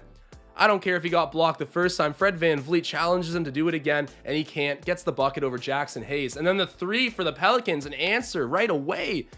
Damn, Devontae Graham. Gotta turn off the flames. It's heating up the Pelicans right now, too. OG Anunoby has the ball. This is the guy that the Raptors fans wanted to see get more touches.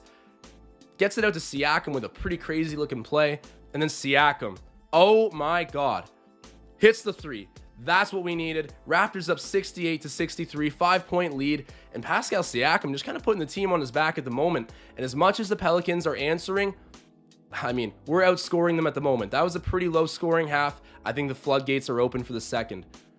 Raps got to stay locked in on both ends. BI working on VanVleet. VanVleet just playing steady defense with those lateral movements. They end up missing that three. Thank God. Good contest by OG. That's what we need to see more of. So Graham misses, and then here we go. We got our own three-point marksman with it. VanVleet surveying around, chopping it up in the paint. He's got the rookie on him, but gives it to Pascal Siakam to work on Temple.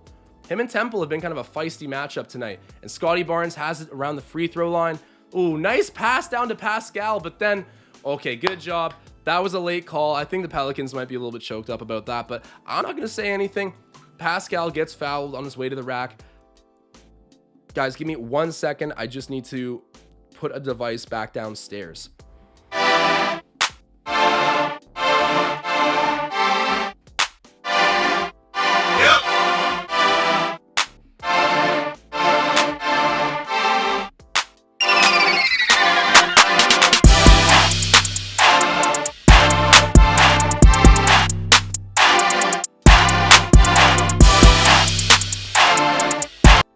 Apologies for that. We back. Appreciate you guys sticking that out. But right now, we're up by 3 points. Siakam's just doing his thing at the moment. Just, you know, getting it pretty, getting it ugly. Whatever way, he's been great. And shouts out to OG Anunoby. The people wanted to see more ball for him, and he's getting it at the moment. Hit a pretty important three-pointer just there a little while ago. So let's look at the stats, though. Currently, Khem Birch has 5 points, 3 rebounds, 1 assist. He's been okay, only 13 minutes of play. As I said, Chris Boucher is kind of cutting back into the minutes picture for centers. He's only played 11, but you get what I mean. A little bit more balanced at the moment. Scottie Barnes, 7-3-2. The scoring's been down, but he's continuing to do a lot of good things. I'm not siding with Marcel. And I think was it Magnetic who also said, yeah, we got to bench him in the second half. I don't know. I'm going to take my risks on Scottie and let him go out again. He's doing okay. VanVleet, 22-2. Right back on his way. I'm going to make it rain real quick because I need him to go get 30 points along with a Raptors W. And both of those things, at least for the time being, look to be on pace. So keep an eye out for that. And then OG Anunoby, he's got 10-3-1. Pascal, as I'm saying, 15-6-5. Not quite triple-double watch, but a very balanced stat line for him. And that's just become routine in the past like 10 to 15 games.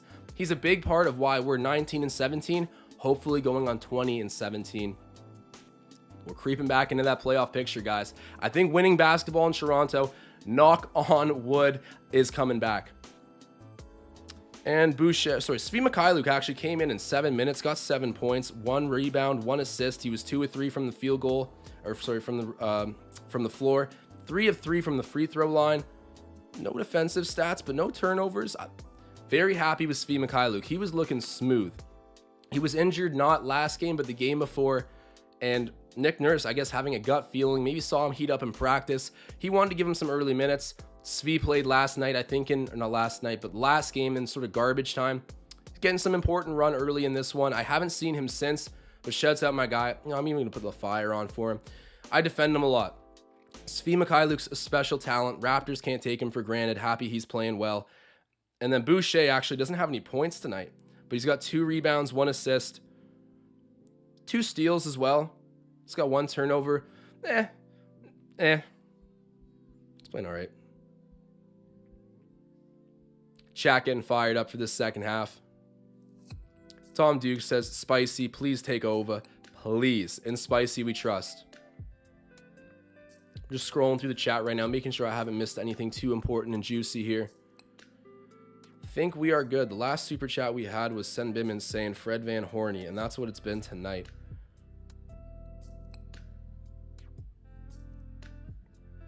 Pascal Siakam ends up hitting both free throws, I believe. So that gives him 16 points. Yes, it does. Nice balanced stat line again. So Devontae Graham with the ball for the Pelicans. Hands it off to Jackson Hayes, who's picked up by OG Anunoby way at the top of the key. I'm not too worried about him out there. Jackson Hayes in the paint. Misses that shot over OG, but a foul? I don't know about that. That seemed just like good defense. All right, he'll be shooting 2 at the free throw stripe. And we got 102 people in here. I've been plugging the absolute hell out of this animation, but if you guys can drop a like spike, it helps so much. Fred VanVleet and Pascal Siakam, you know, as much as we've made improvements to this team through a Gary Trent Jr., Scottie Barnes being drafted is massive. Even picking up someone like Kem Birch has really made a big difference. But it's the guys who have been on this team since like 2016, the rookie year, who continue to come through and deliver. So you love to see longevity, consistency. I know at times, and you guys are about to say, Josh, you are like the ultimate Spicy P hater. And I won't deny all of those accusations, but I will say that for a while there, it was getting ugly, and I'm just happy to see everyone, him included, taking things into charge and getting us back to a winning record and just playing good basketball. Siakam has the ball, hands it off to Scottie Barnes, and then gives it to Fred VanVleet. Freddie V, double teamed by the Pelicans. He's trying to find the open man, gets it to OG Anunoby, who's checked again very closely by a Pelicans defender, shoots the 3, pretty well contested, misses it, and it's rebounded by Herb Jones, and a stoppage here. I think that's a loose ball foul. It is. It's going back the other way with the Pelicans. Geez, OG Anunoby taking a pretty difficult shot there. The score is 70-65 with 5 minutes left in the third quarter at the moment. Drop your score predictions in the chat, guys. I'm curious to hear.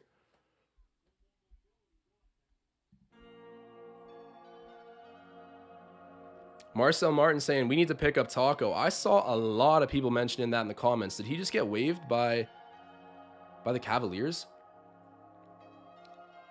Apparently, so Taco making some headlines here with Raptors fans saying that they want to go out and get him. I'm not sure if something's happened with Taco Fall. Chat, let me know. You probably already mentioned it, but I haven't seen it yet. If he's waived, or I guess maybe on the trade block, let's look into it. Our issue is we need a 7-foot player. I don't think Taco Fall would be like the ideal person to fill that void, but for the time being, if you could get him like stupid cheap, yeah, why not? I mean, I trust the Raptors' evaluation of skill. If they're going after him, then I believe in it. There you go. That's an answer that's incredibly hard to defeat, but I'm giving the cold takes right now.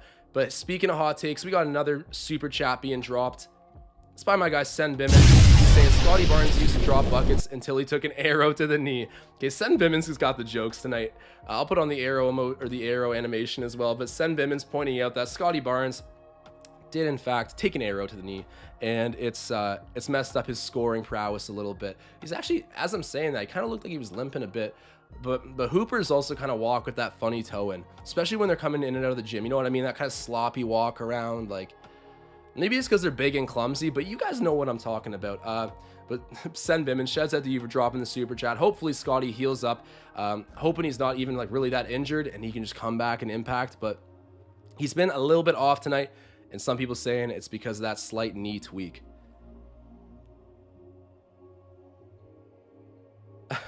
I see someone in the chat saying the bass drop and that scared the mess out of me. Guys, I can't even hear the music in the background. So if you like it, let me know. If you don't, I can pause it at any point in the live stream.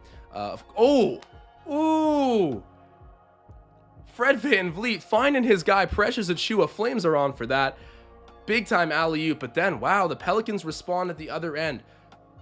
5-point lead still at 74-69, but Fred VanVleet hooking up again with Precious Achiuwa. That was the same alley-oop play that got Fred VanVleet the triple-double last game. Love to see it, but everything the Raptors are doing good right now. The Pelicans are doing a decent job of answering back. Got to keep that foot on the gas.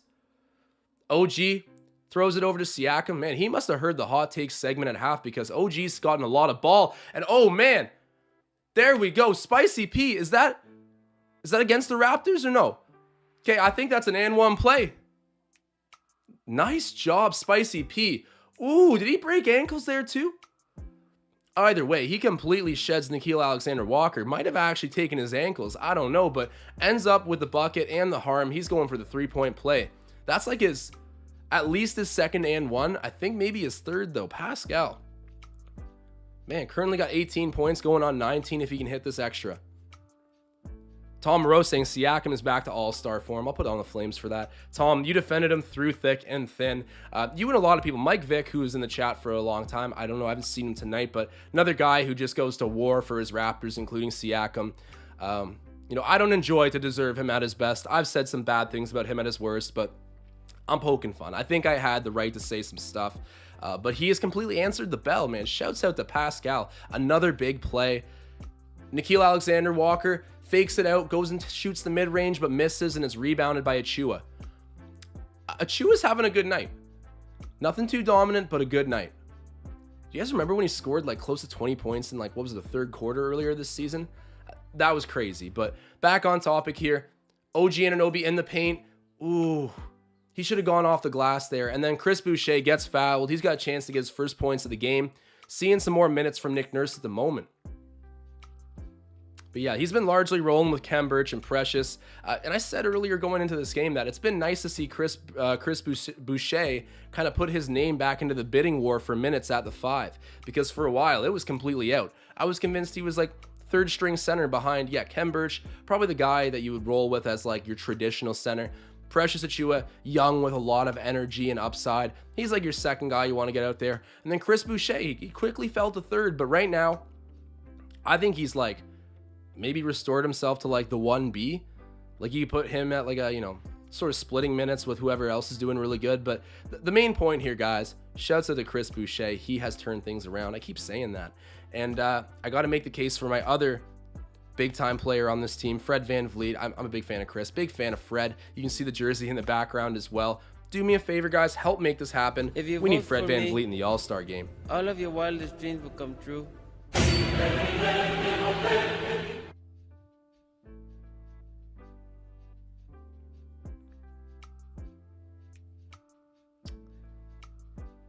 He will be robbed if he doesn't get to go. I keep saying, I think he's actually at the point where you look at guys that are having great seasons like Darius Garland and LaMelo Ball, and I think you actually seriously need to give the edge to Fred VanVleet. Of course, playing in Toronto, we don't get as much media coverage to our guys.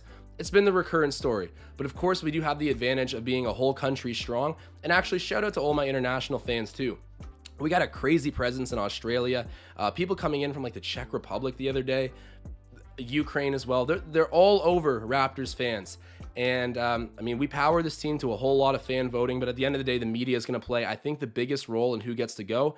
So I'm hoping that they've been watching the games up north because Fred VanVleet is on one crazy tear.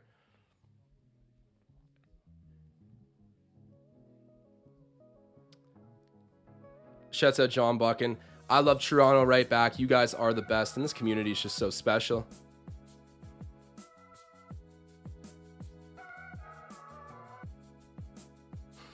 The Monte Cristo saying OG looks like a third wheel right now on a date.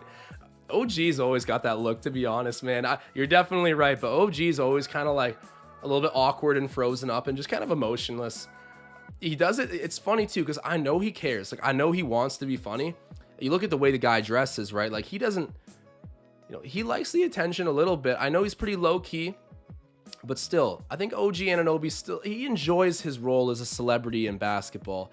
As much as he's quiet like Kawhi, he's one of the funniest dudes on the team. And I mean, there's just no more quirkier character in the NBA. This guy is just an all-around freak, athletically, personality-wise. And I mean that in the most flattering way. Like, I love OG Anunoby. But looking like an awkward third wheel on a date right now, that's what's being said in the chat. And I mean, there's a lot of ways to describe OG's demeanor. But awkward, I think it's fair to say one of them. Him and Kate Burness always have hilarious interviews. If you guys haven't seen those, definitely look them up. They always have a lot of fun doing stuff on air.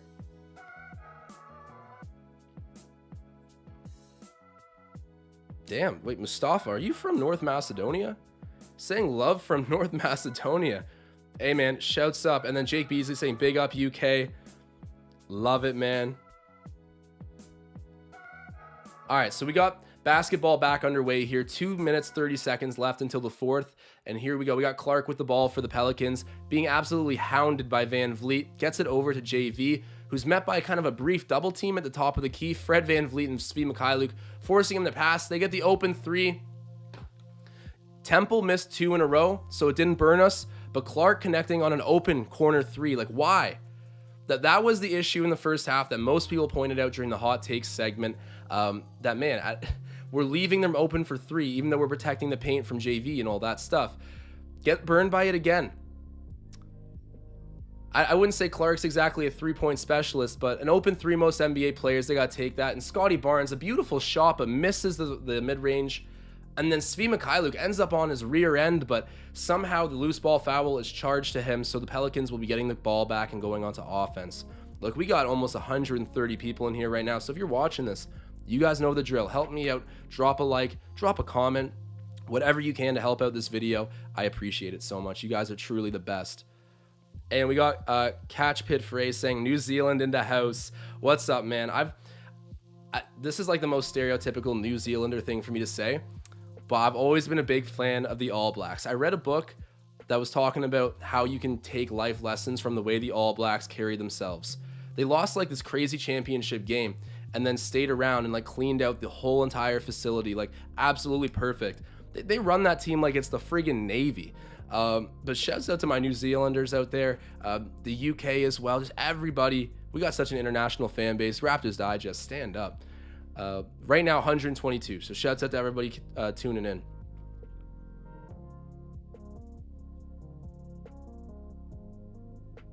Much love from Ottawa. That's Sen Bimmons there.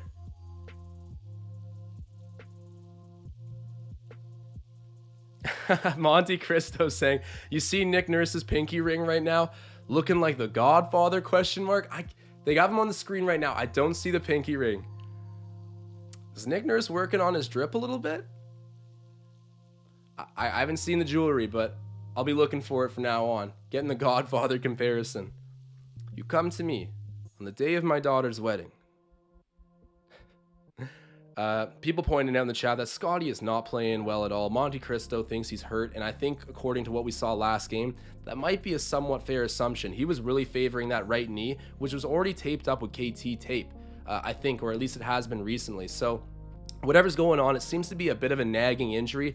At some point soon, the Raptors may say, okay, Scottie, take like a 3 to 5 game span just to get fully healthy, because it does look like it's catching up to him, whatever it is. But maybe it's also just some rookie struggles. He might be healthy, but pretty logical guess to say it could be that knee. And then JV ends up getting that big rebound off the Raptors miss. The Pelicans are pushing in transition. Clark shoots another 3. Thank God he misses. And a big rebound by Svi Mikhailuk. Love to see that from my guy Fiji Water. Throws it up to Scottie Barnes. Gets it to Precious in the low to mid post. Ooh, that's some physical defense by Clark. I respect it, man. That is physical defense. He is posted up like a wall right now. Has to give it back out to Fred. Fred pump fakes, shoots the contested 3, gets it partially blocked, and the Pelicans are going the other way. This could be an alley-oop. Instead, oh, great job by Svi Mikhailuk, and unfortunately the foul is laid. I thought that could have been a clean block. Pelicans doing a pretty good job of when they get the stops on defense. Same as the Raptors, really, just getting on their horses and pushing it in the offense. Not exactly the cleanest fast break opportunity there, but they're going to be shooting 2 at the line, and it's going to be a good shooter in Alexander Walker. He's I don't know where to put him. I don't think he's an all-star guy. Maybe even at his best. Like, you got to remember how few selections there are. Right now, we're talking about Fred VanVleet becoming an all-star, which, by the way, if you haven't done already, help me out, man. If you vote for But me, I don't know about Alexander all of your Walker. He's wildest got some dreams work to come do. true. But the whole point in me saying this, I don't even know if you guys can hear me over the audio, but the whole point in me saying this is just to point out that he is very close to someone that I look at and think he's going to be an all-star. I'm telling you right now, Canada will take his services when we're represented on the international stage. So shouts out to Nickeil Alexander-Walker, cousin of SGA. Some family ties in the NBA. That is cool. Ties to Canada, of course. Fred VanVleet shoots the mid-range off the glass and misses. That was a difficult shot for Fred. He's got to narrow in on his shot selection a little bit. Nickeil Alexander-Walker, speak of the devil, a tough layup there. Going pretty quick, but gets it to sit and fall. That's an important bucket for the Pelicans, who are trailing by just 2 points at the moment. Single possession game. Fred VanVleet's got it. He's calling up for the pick. Gets Precious Achiuwa. Takes the pick. Got wide open. Give it to the corner. Oh, man. You got to... Oh, and then Chris Boucher gets it stolen off of him. You do so much good work offensively. Fred VanVleet beats 2 guys, but you can't take advantage of the open situation. And Fred shoots the... Oh, time was expiring. We had a 3-on-1, but Fred VanVleet having to pull up from basically half court, falls off the front of the rim. Good shot by him. That would have been bonkers if it went, but decent quarter of basketball for the Raps. The third quarter was haunting us there for a while, but I'd say that's largely a thing of the past at this point. We've been playing pretty good. I mean, we lost that, or no, we won that quarter by 1 single point. And yeah, currently we are up by 2. So that's, it's not too bad. I think the fourth quarter, when you look at our recent games, we've been rolling, and I think we understand the importance here of a gimme. And I don't want to disrespect the Pelicans, but come on, no Zion. They were already struggling a lot. They're on the road. About 1,000,001 reasons why the Raptors should take care of business here and hammer that record to 20-17. We're on pace to do it.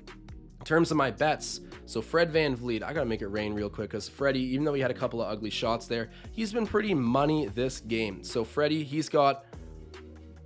Is it still 20 points just? Oh, man.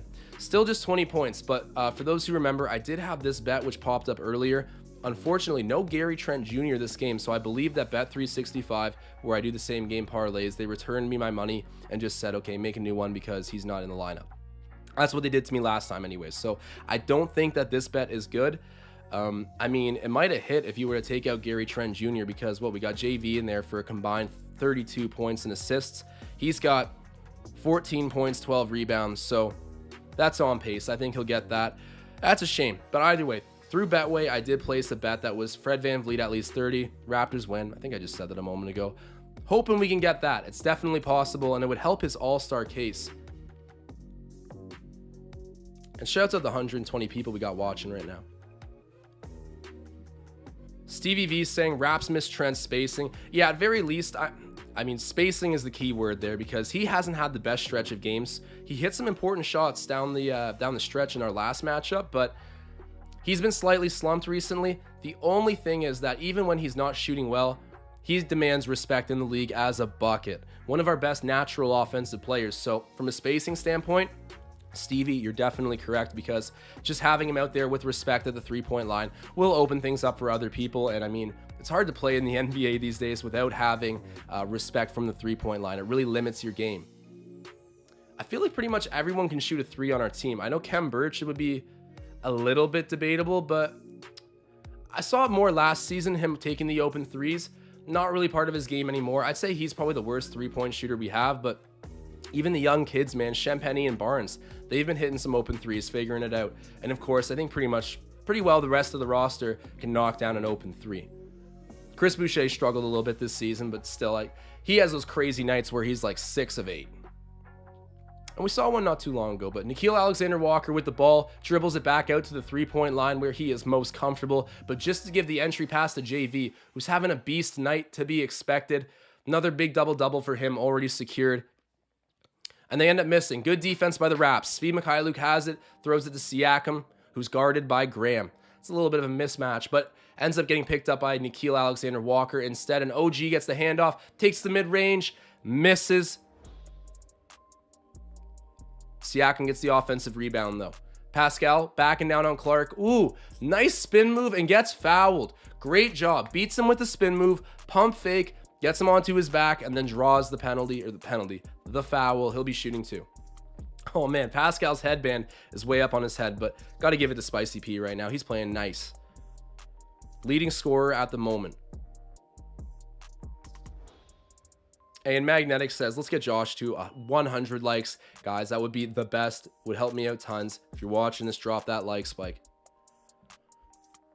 Green Man saying VanVleet on his Russell Westbrook-ish. Hey, he might only be 6 foot tall in basketball shoes, but Fred VanVleet can do some superhuman stuff out there. And we're seeing this right now as he makes a case for himself to be an all-star.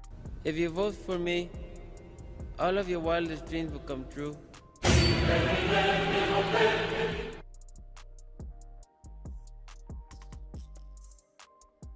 York Baller also pointing out that Pelicans getting some open looks. Yeah, Clark hit one that was completely open, as well as who else hit one? Temple didn't, but they gave him like 2 consecutive wide open corner threes. So I guess you can draw that up to maybe tactics and strategy. It worked out for the Raps, but still, it had been burning us. So you see it happen and it's frustrating, right? Like that was the reason it was so close to this moment, I guess. We're only up 2 points. 11-11 left until the end of the game.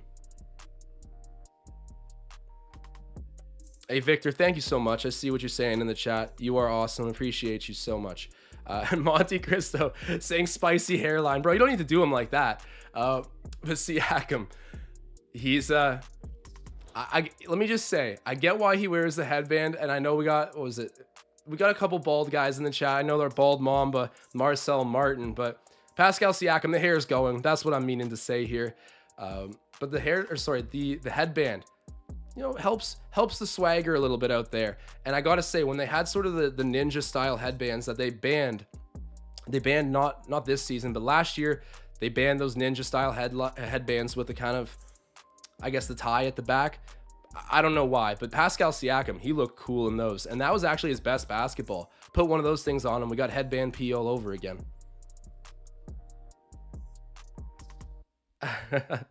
Jeremy W saying stick to hockey, Josh. Bro, the people on Leafs Digest tell me to stick to basketball. Where do I go, Jeremy? Where? But right now, the Raps, as I said, they're up by a bucket. We're getting the verdict here on what that foul was. Yes, so I believe a flagrant charge to Clark on the Pelicans for that foul he laid on Siakam there. So Siakam shooting the extra free throw. Hey, we'll take it. It's still a close game. The fourth quarter is when we blow the hinges off this thing. Let's get it. Pascal shoots it. Cashes it. There we go. Spicy P. Loving his game tonight.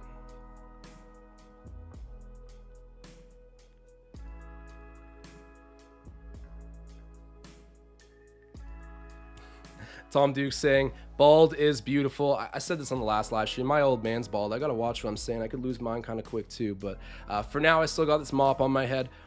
Thank God I do. Wally's saying Pascal is goated. Yeah, he is. He's having a great stretch of basketball right now. Pascal Siakam gets the handoff, throws it out, and it's unfortunately picked off, but they're saying he stepped out of bounds, I believe, before turning over the ball. That's a little bit of a break there for Toronto, so we'll have time to get set up on defense. Tom Moreau getting punny with it, saying fans need a good win. They do need a good win. Goody Mob, where you at? Clark throws it down into JV, who fumbles the entry pass a little bit, and Precious Achiuwa applying the pressure. Wow. Oh, no. Oh, no, man. Tom Moreau, I know you're laughing right now because that was the most Precious Achiuwa thing I've ever seen in my life. Hounding JV on the entry pass, picks it off, goes the distance, but with no one in front of him, just absolute butter on the fingertips, coughs it up. That sucks, but he had the buttery hands, couldn't hold on to the ball, and then you taste like butter. The Pelicans making us pay. Nikhil Alexander-Walker, the Canadian, gets the easy layup. Score is 81-79, so it's still that 2-point cushion for the Raps. Got to start broadening that lead. Chris Boucher open from 3. You got to hit those, Chris. Gets it right back, though. The offensive rebound fortunately trickles out to him, and that was with Pascal Siakam. Chris wants it back in the post. Pascal looks him off, goes for a look of his own, and is fouled. Hey, there we go. The Pelicans are not happy with that call, but credit to Spicy P, man, working his way back to the foul line, the charity stripe a bunch of different times tonight. Let me get a little stat check. Pascal Siakam currently has 25, 7, and 5. Wow. 7 rebounds, of course, I mean. And then Fred VanVleet still with just 20 points, 2 rebounds, 3 assists. Good stuff. Pascal shoots the free throw, gets it to go. Make that a 3-point lead for the Raps. ACAT saying Shaqtin' a fool. I'm assuming you're talking about that Precious Achiuwa fumble up there in the open court. That's pretty close to some good Shaqtin' criteria. He was definitely Shaqtin' the fool, but Precious Achiuwa, got to give him some love for the defense. That was pretty tenacious. Turned over JV, just couldn't take it from the defense to the offense. The D to the O. Couldn't do it. Nickeil Alexander-Walker's got it up at the logo right now. He's checked by Svi Mikhailuk. And then the pick. Oh, wow. That pick kind of disrupted things pretty good. But misses the layup high off the glass. And Spicy P outlet up the floor. And what a defensive play there by the Pelicans. Who's number 15? Either way, makes a really good pass, or a pick off on the pass that would have led to an easy bucket for Toronto. Now we're back on defense.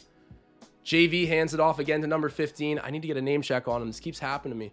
And then Jackson Hayes. Wow, that was almost a nice and one, but thank God the ball bounces out off the back of the rim, so it'll just be 2 free throws for Hayes. Hey, man, and shouts out everybody watching right now. Drop a like, Spike, if you're in here. We got 140 live viewers.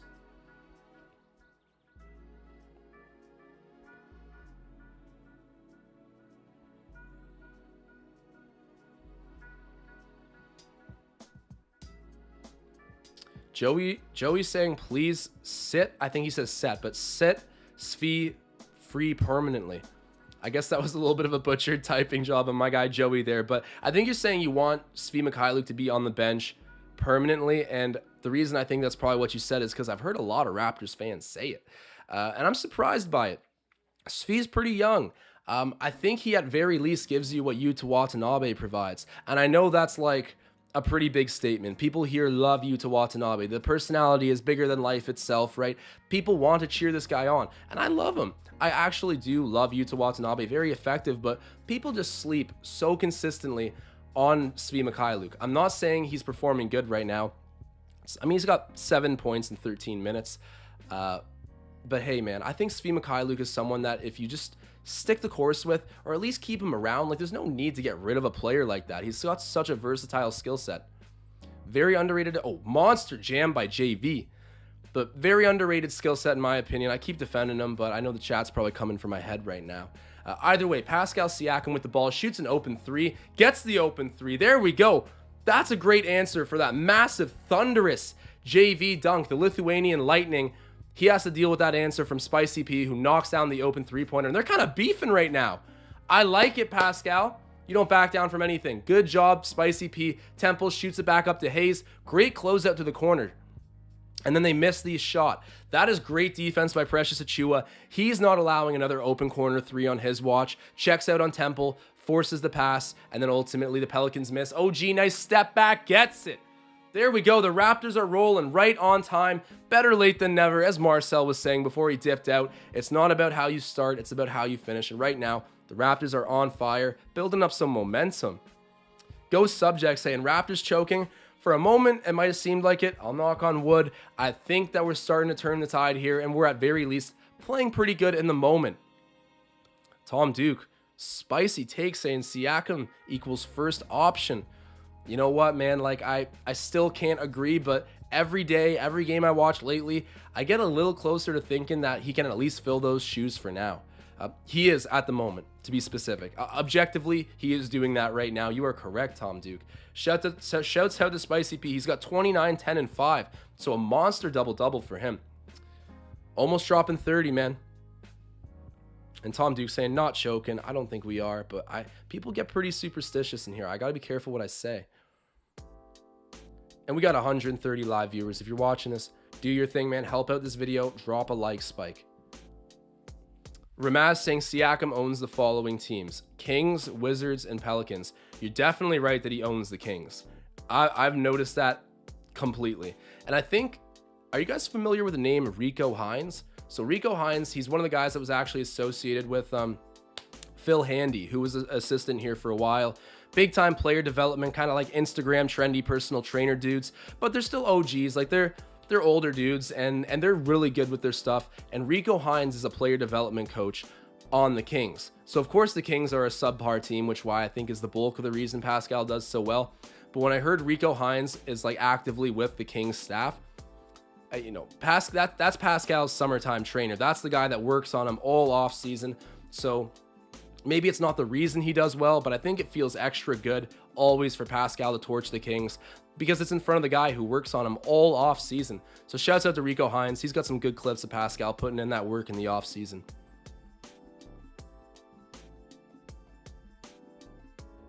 Hey, and we need one more. Oh, there we go, man. Magnetic said it in the chat and made it happen.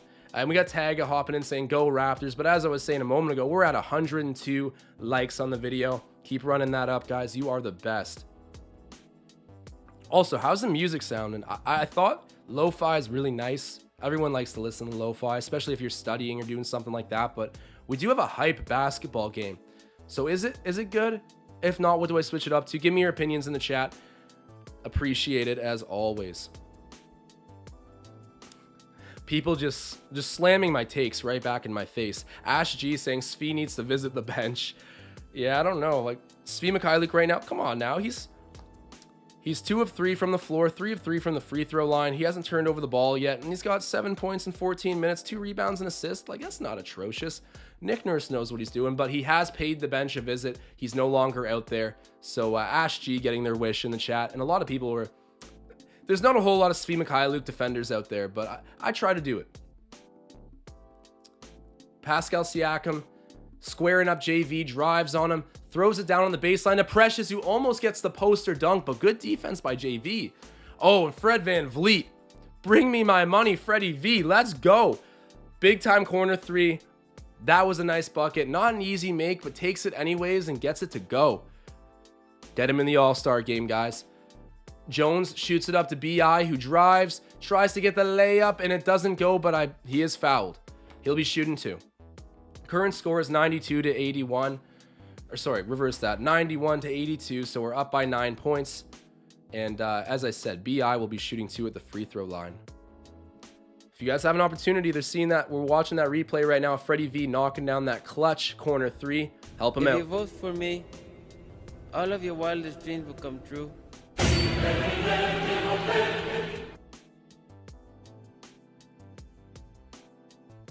Hey, and there we go. Someone's saying, Katrina Douglas, get Drake bumping. Kat Douglas telling me to go out and get Drake. I'm going to get copyrighted by the boy if I do that. So unfortunately, that's not an option for me. But I would love to have Drake going on in the background.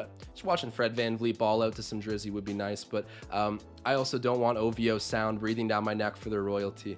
Got to keep it kind of neutral at the moment. But Jeremy W saying, play it, Josh. I think I know what he's talking about. I just spread that all-star propaganda for Fred VanVleet. I've been abusing that animation. I feel like, I don't know if people are tired of it yet, but I play it like probably every 10 minutes. Fred VanVleet to the All-Star game. Let's make it happen. I don't want to hear no Matt. I don't want to hear no LaMelo Ball. I don't want to hear no Darius Garland. And I certainly don't want to hear any Kyrie Irving or guys like Derrick Rose. Like, all respect to those dudes, but come on now. That's not the season Fred's having.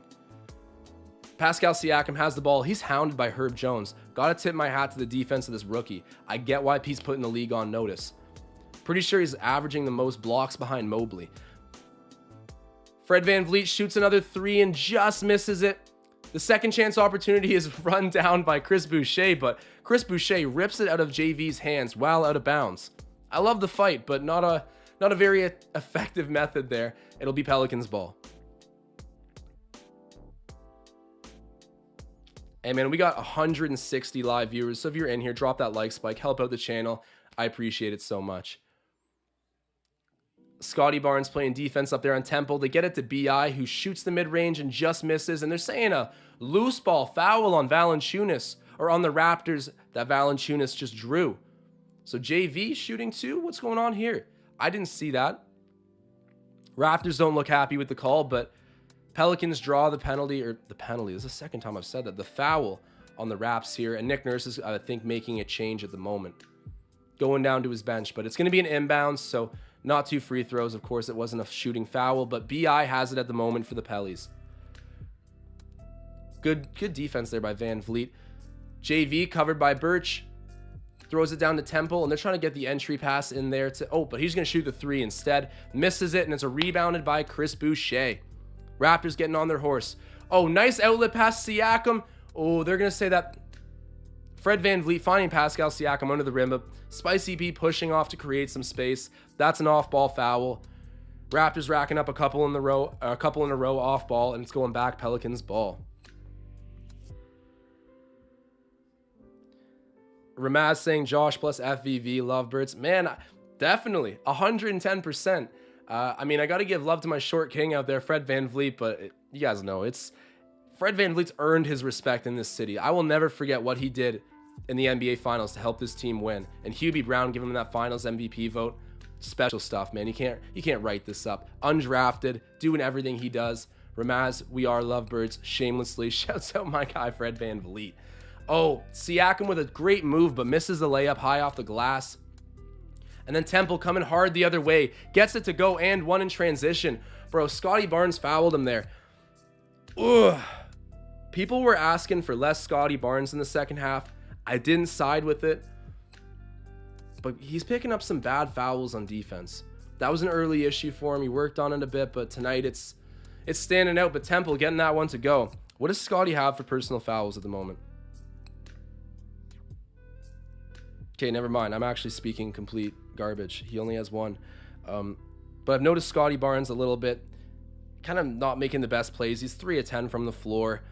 Only 7 points. He does have 3 rebounds and 2 assists, which is nothing crazy, but he is doing some other things out there. I don't believe he has any defensive stats. He doesn't. He has 1 turnover. It's been quiet for Scottie. This is that natural rookie wall that sometimes hits, and there's nothing you can really do to avoid it. You just got to work through it. The man's 20 years old. We'll cut him some slack. Temple at the free throw line. Gets it to go. So it's 91-87 at the moment. Just over a 1-possession game. The Raps got to keep the foot on the gas. And Mike Chaffee in the chat. I'm coming out so out of context here. Confirming Bob Saget has died. Rest in peace to Bob Saget. He was on America's, what was it? The home videos? Or no, it was AFV, America's Funniest Home Videos. So I guess AFHV, but Bob Saget is a legend, gets memed a lot, but hey, if he's passed away, I do feel bad for that. Rest in peace to him. Betty White dropping the other day was just like so sad. People have been making jokes about Betty White dying for the past like 9 years. It's sad, man. Right before 2022, ends up passing away. So shouts out to Betty White. Anyways, I'm getting way off topic here. Raptors end up missing that shot. It's going to be the Pelicans inbounding it here. Chris Boucher is just moving a mile a minute trying to cut off that inbounds pass, but they get it in, and then Devontae Graham gets it right back. JV's got it. He's guarded by Kem Birch. Raptors need to get the momentum rolling here. BI has it. Drives in, shoots the mid-range. Misses it, and the JV putback misses as well. Scottie Barnes, trying to do a little bit too much. That was a good pass. You know what? That was Chris Boucher's fault. I think that making a safe play here with like a pretty minuscule lead and 5 minutes left, that might have been the call, but instead we waste the possession. Chris Boucher should have had his head up and caught that, but Scottie Barnes picking up his dribble and forcing him to make a risky pass. I'll say a risky pass. Creative to a fault at the moment. And then JV getting it in the paint. He's fouled by Boucher. There we go. Someone said earlier, foul hard right now, nothing easy. And, as much as we're sending him to the line, that would have just been an easy, open, thunderous dunk had Chris Boucher not just hacked him. York Baller saying they are abusing us down low. We dealt with that in the first half. We were really good at packing the paint, but you're right. It's catching up to us. We had a feeling that JV would go to work. But even Temple, finding some contact on the inside and finishing. They're putting together a run right now. We got to be careful. JV is about to shoot his first, but as he does, do me a favor, drop that like spike, help out the channel. You guys are the best.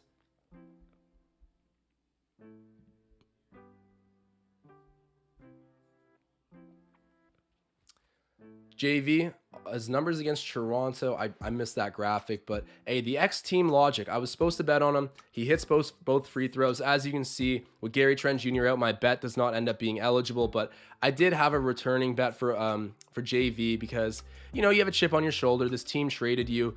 You're back in Toronto, which is like a second home.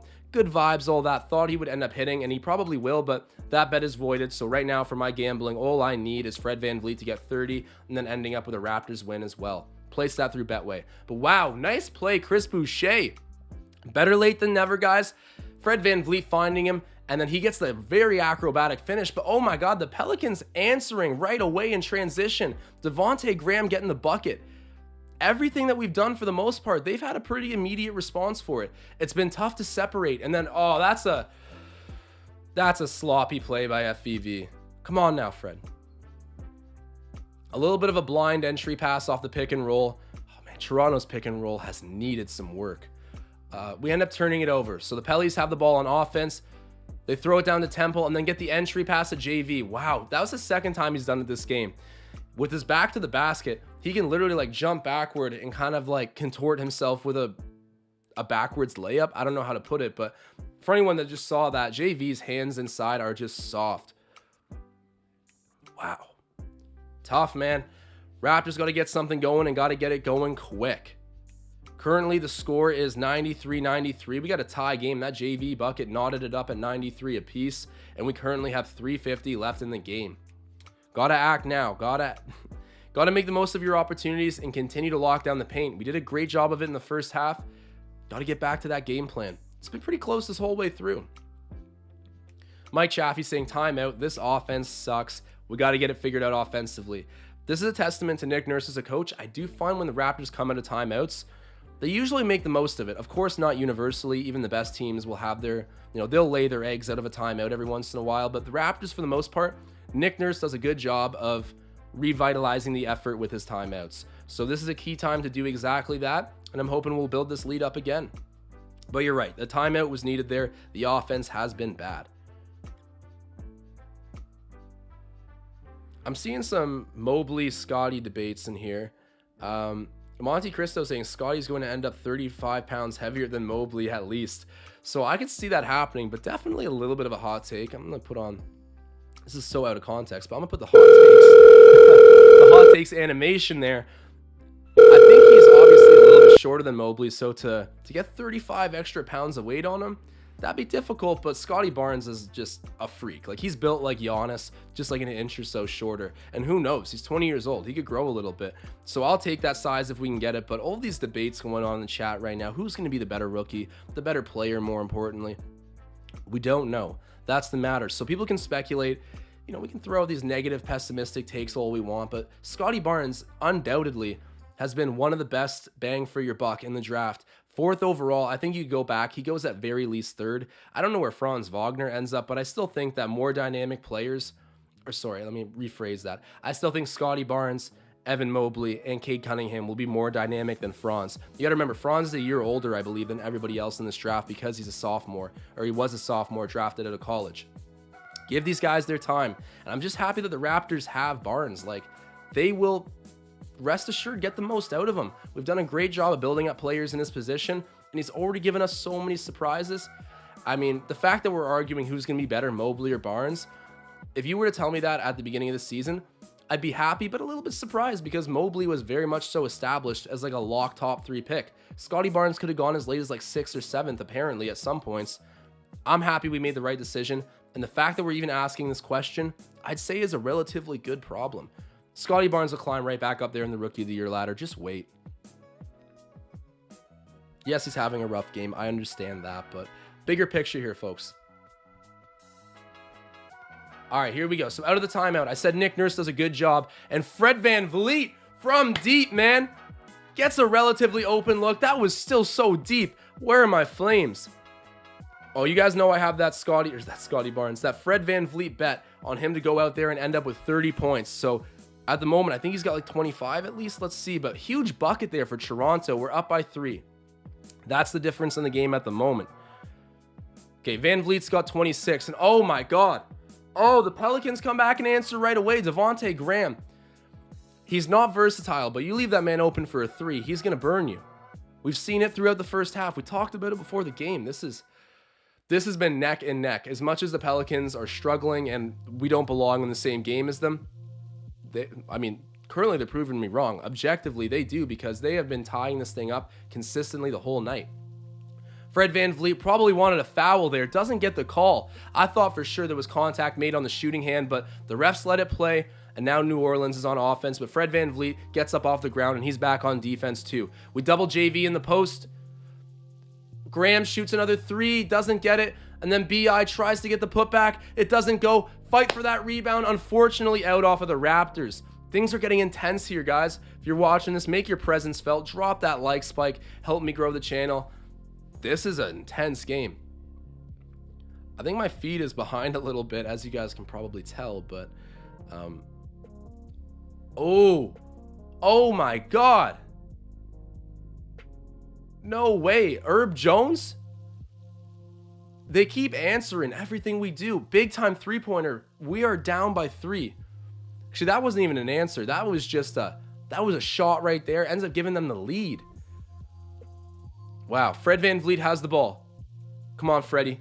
And then a perfect blocking foul on JV. Let me check the personal fouls on JV. It would be beautiful to get this man in foul trouble, but we're late in the game, so unless he's like basically about to foul out, it won't make any difference.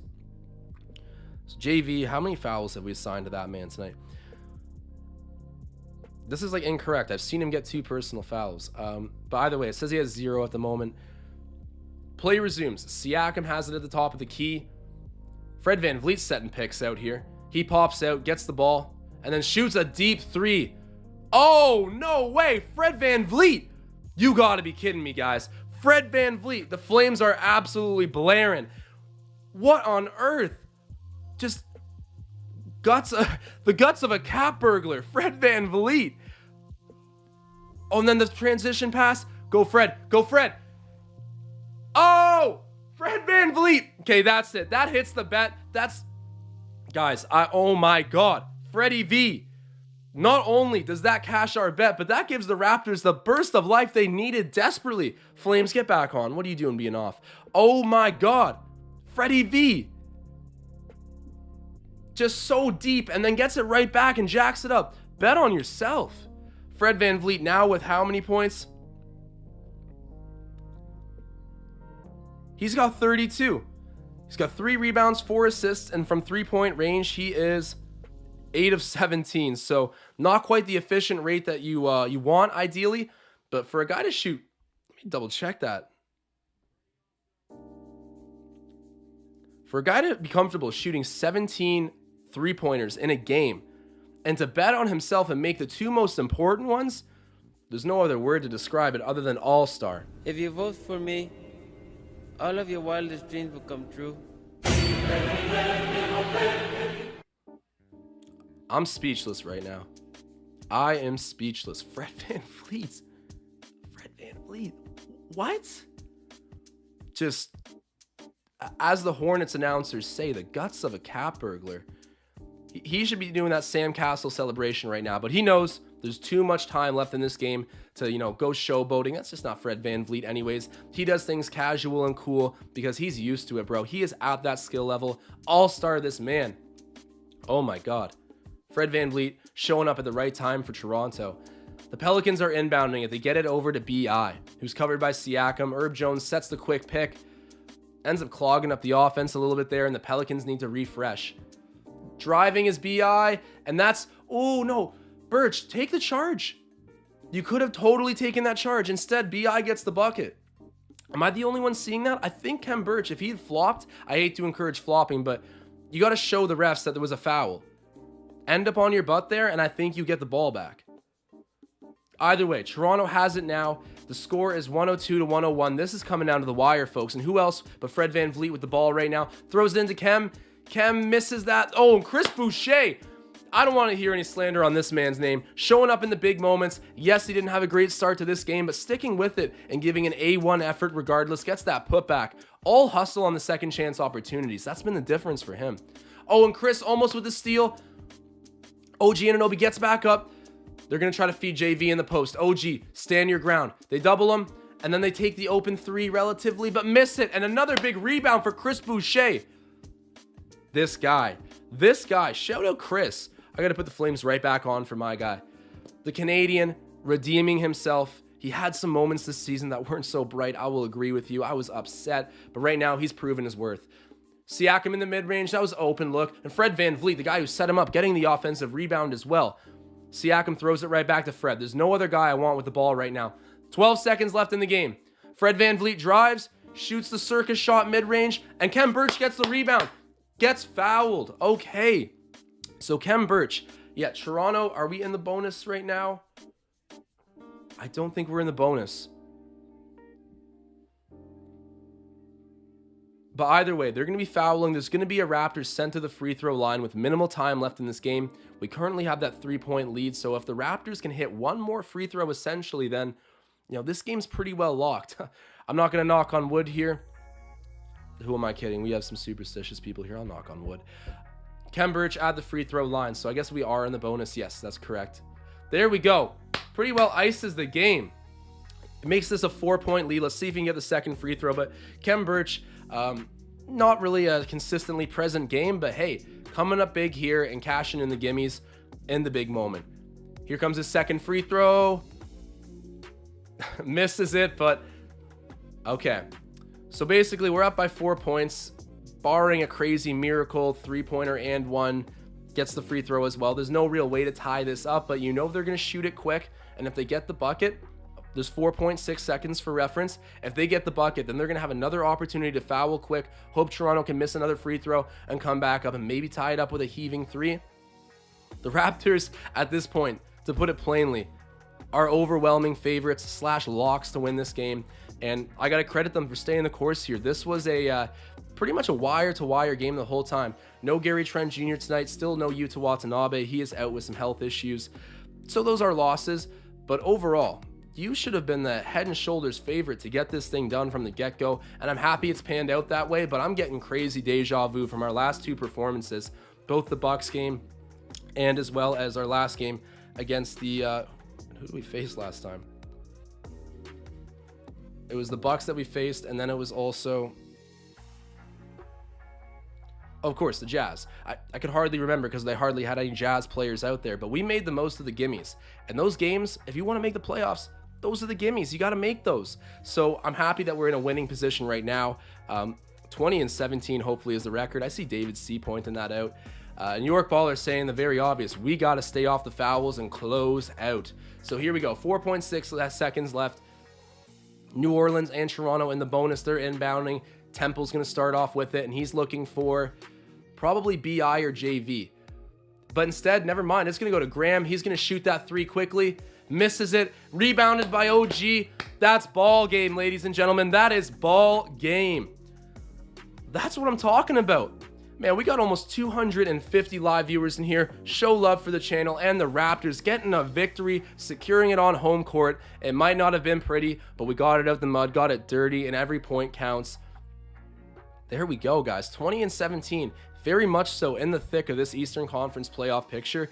And right now it's a tight race, so there's a lot of upward mobility and a lot of lower mobility. But what I like about this team at the moment is we're just building on momentum and getting players healthy again.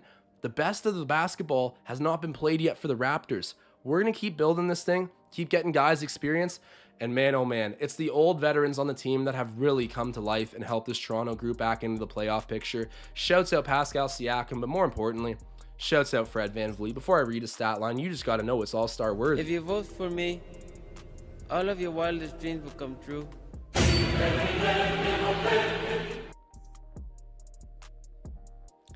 So to read out some stats here, guys, 105-101, the final score. You can see it right there on the scoreboard. But the final stats in this game: Khem Birch with 6 points, 4 rebounds, 1 assist. Scottie Barnes, 7 points, 4 rebounds, 2 assists. Fred VanVleet, man, I got to put the flames on. I won't hit you with the propaganda again, but the flames are on for my guy, FVV. 39 minutes, 32 points, 4 rebounds, 4 assists. And yes, he shot 17 3-pointers. He only made 8 of them. But I love it. What's that old saying? I always butcher it, and I forget who said it, but I'd rather go, like 0 for 30 than 0 for 8, because 0 for 8 meant you stopped shooting. Fred VanVleet's always going to bet on himself, and he hits the 2 biggest 3-pointers pretty much within the final 2 minutes of that game to give the Raptors this W. But shouts out the Pelicans too. They were wire to wire with us the whole night, missing Zion, having a rough season. They just didn't go away, and this was a hard-fought victory, as much as we were admittedly sloppy at times. So to keep reading out the stats here, Pascal Siakam, 29, 10, and 7. Just a beast double-double. Almost gets 30. He was 8 of 18 from the floor, 10 of 10 from the free throw line, which is just like the very standout stat to me because he gets to the free throw line a whole lot recently. It's a big part of how he's going to score and be successful. So to see him taking those gimmies, making those gimmies, you love to see it. 3 of 5 from 3-point range as well, and he had 2 steals. I should add, Fred VanVleet had 2 steals as well. OG Anunoby, 12 points, 5 rebounds, 2 assists. People wanted to see OG get some more balls. Some more ball at halftime.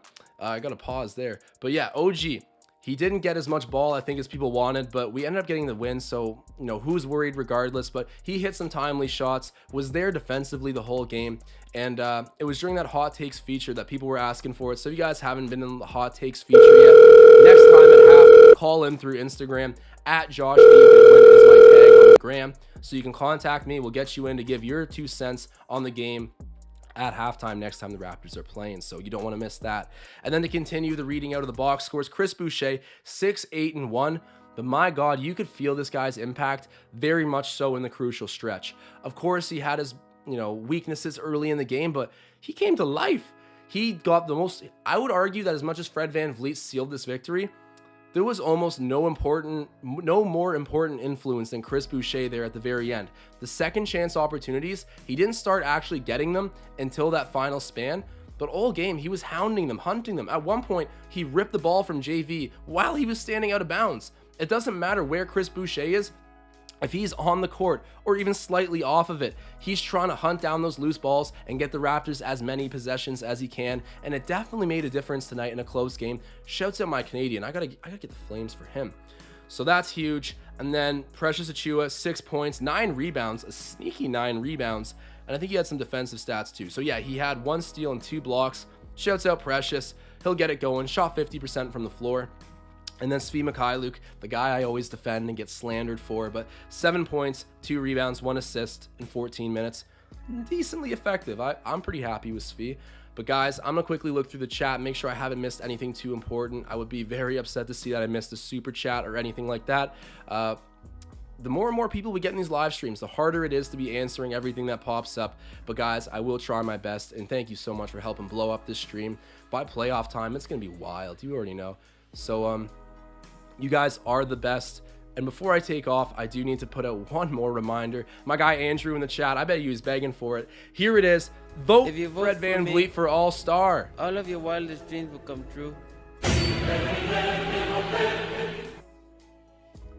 Man, he is an all-star. I don't want to hear about anybody else. But guys, this has been so much fun, as it always is. And I will be with you next game, which is, let me quickly check this for us, against the Suns on Tuesday at 7:30 p.m. So a very big challenge coming here. I think the Suns are relatively healthy too. One of the best teams in the NBA. As much as the Eastern Conference has become a lot more competitive in terms of a difficult regular season schedule, the big powerhouse teams, I'm talking about the wagons, are still in the Western Conference, and I would classify the Suns at the moment as a wagon, making it to the NBA Finals last year. Of course, they had a little bit of luck in there, but hey, Chris Paul, Devin Booker, DeAndre Ayton, Cam Johnson, they got some ballers on that team. They're going to be a handful. Let's hope that we got all of our guys healthy for it and can make a rip to 21-17. Let's keep the good times rolling, and in the meantime, guys, I'm signing off.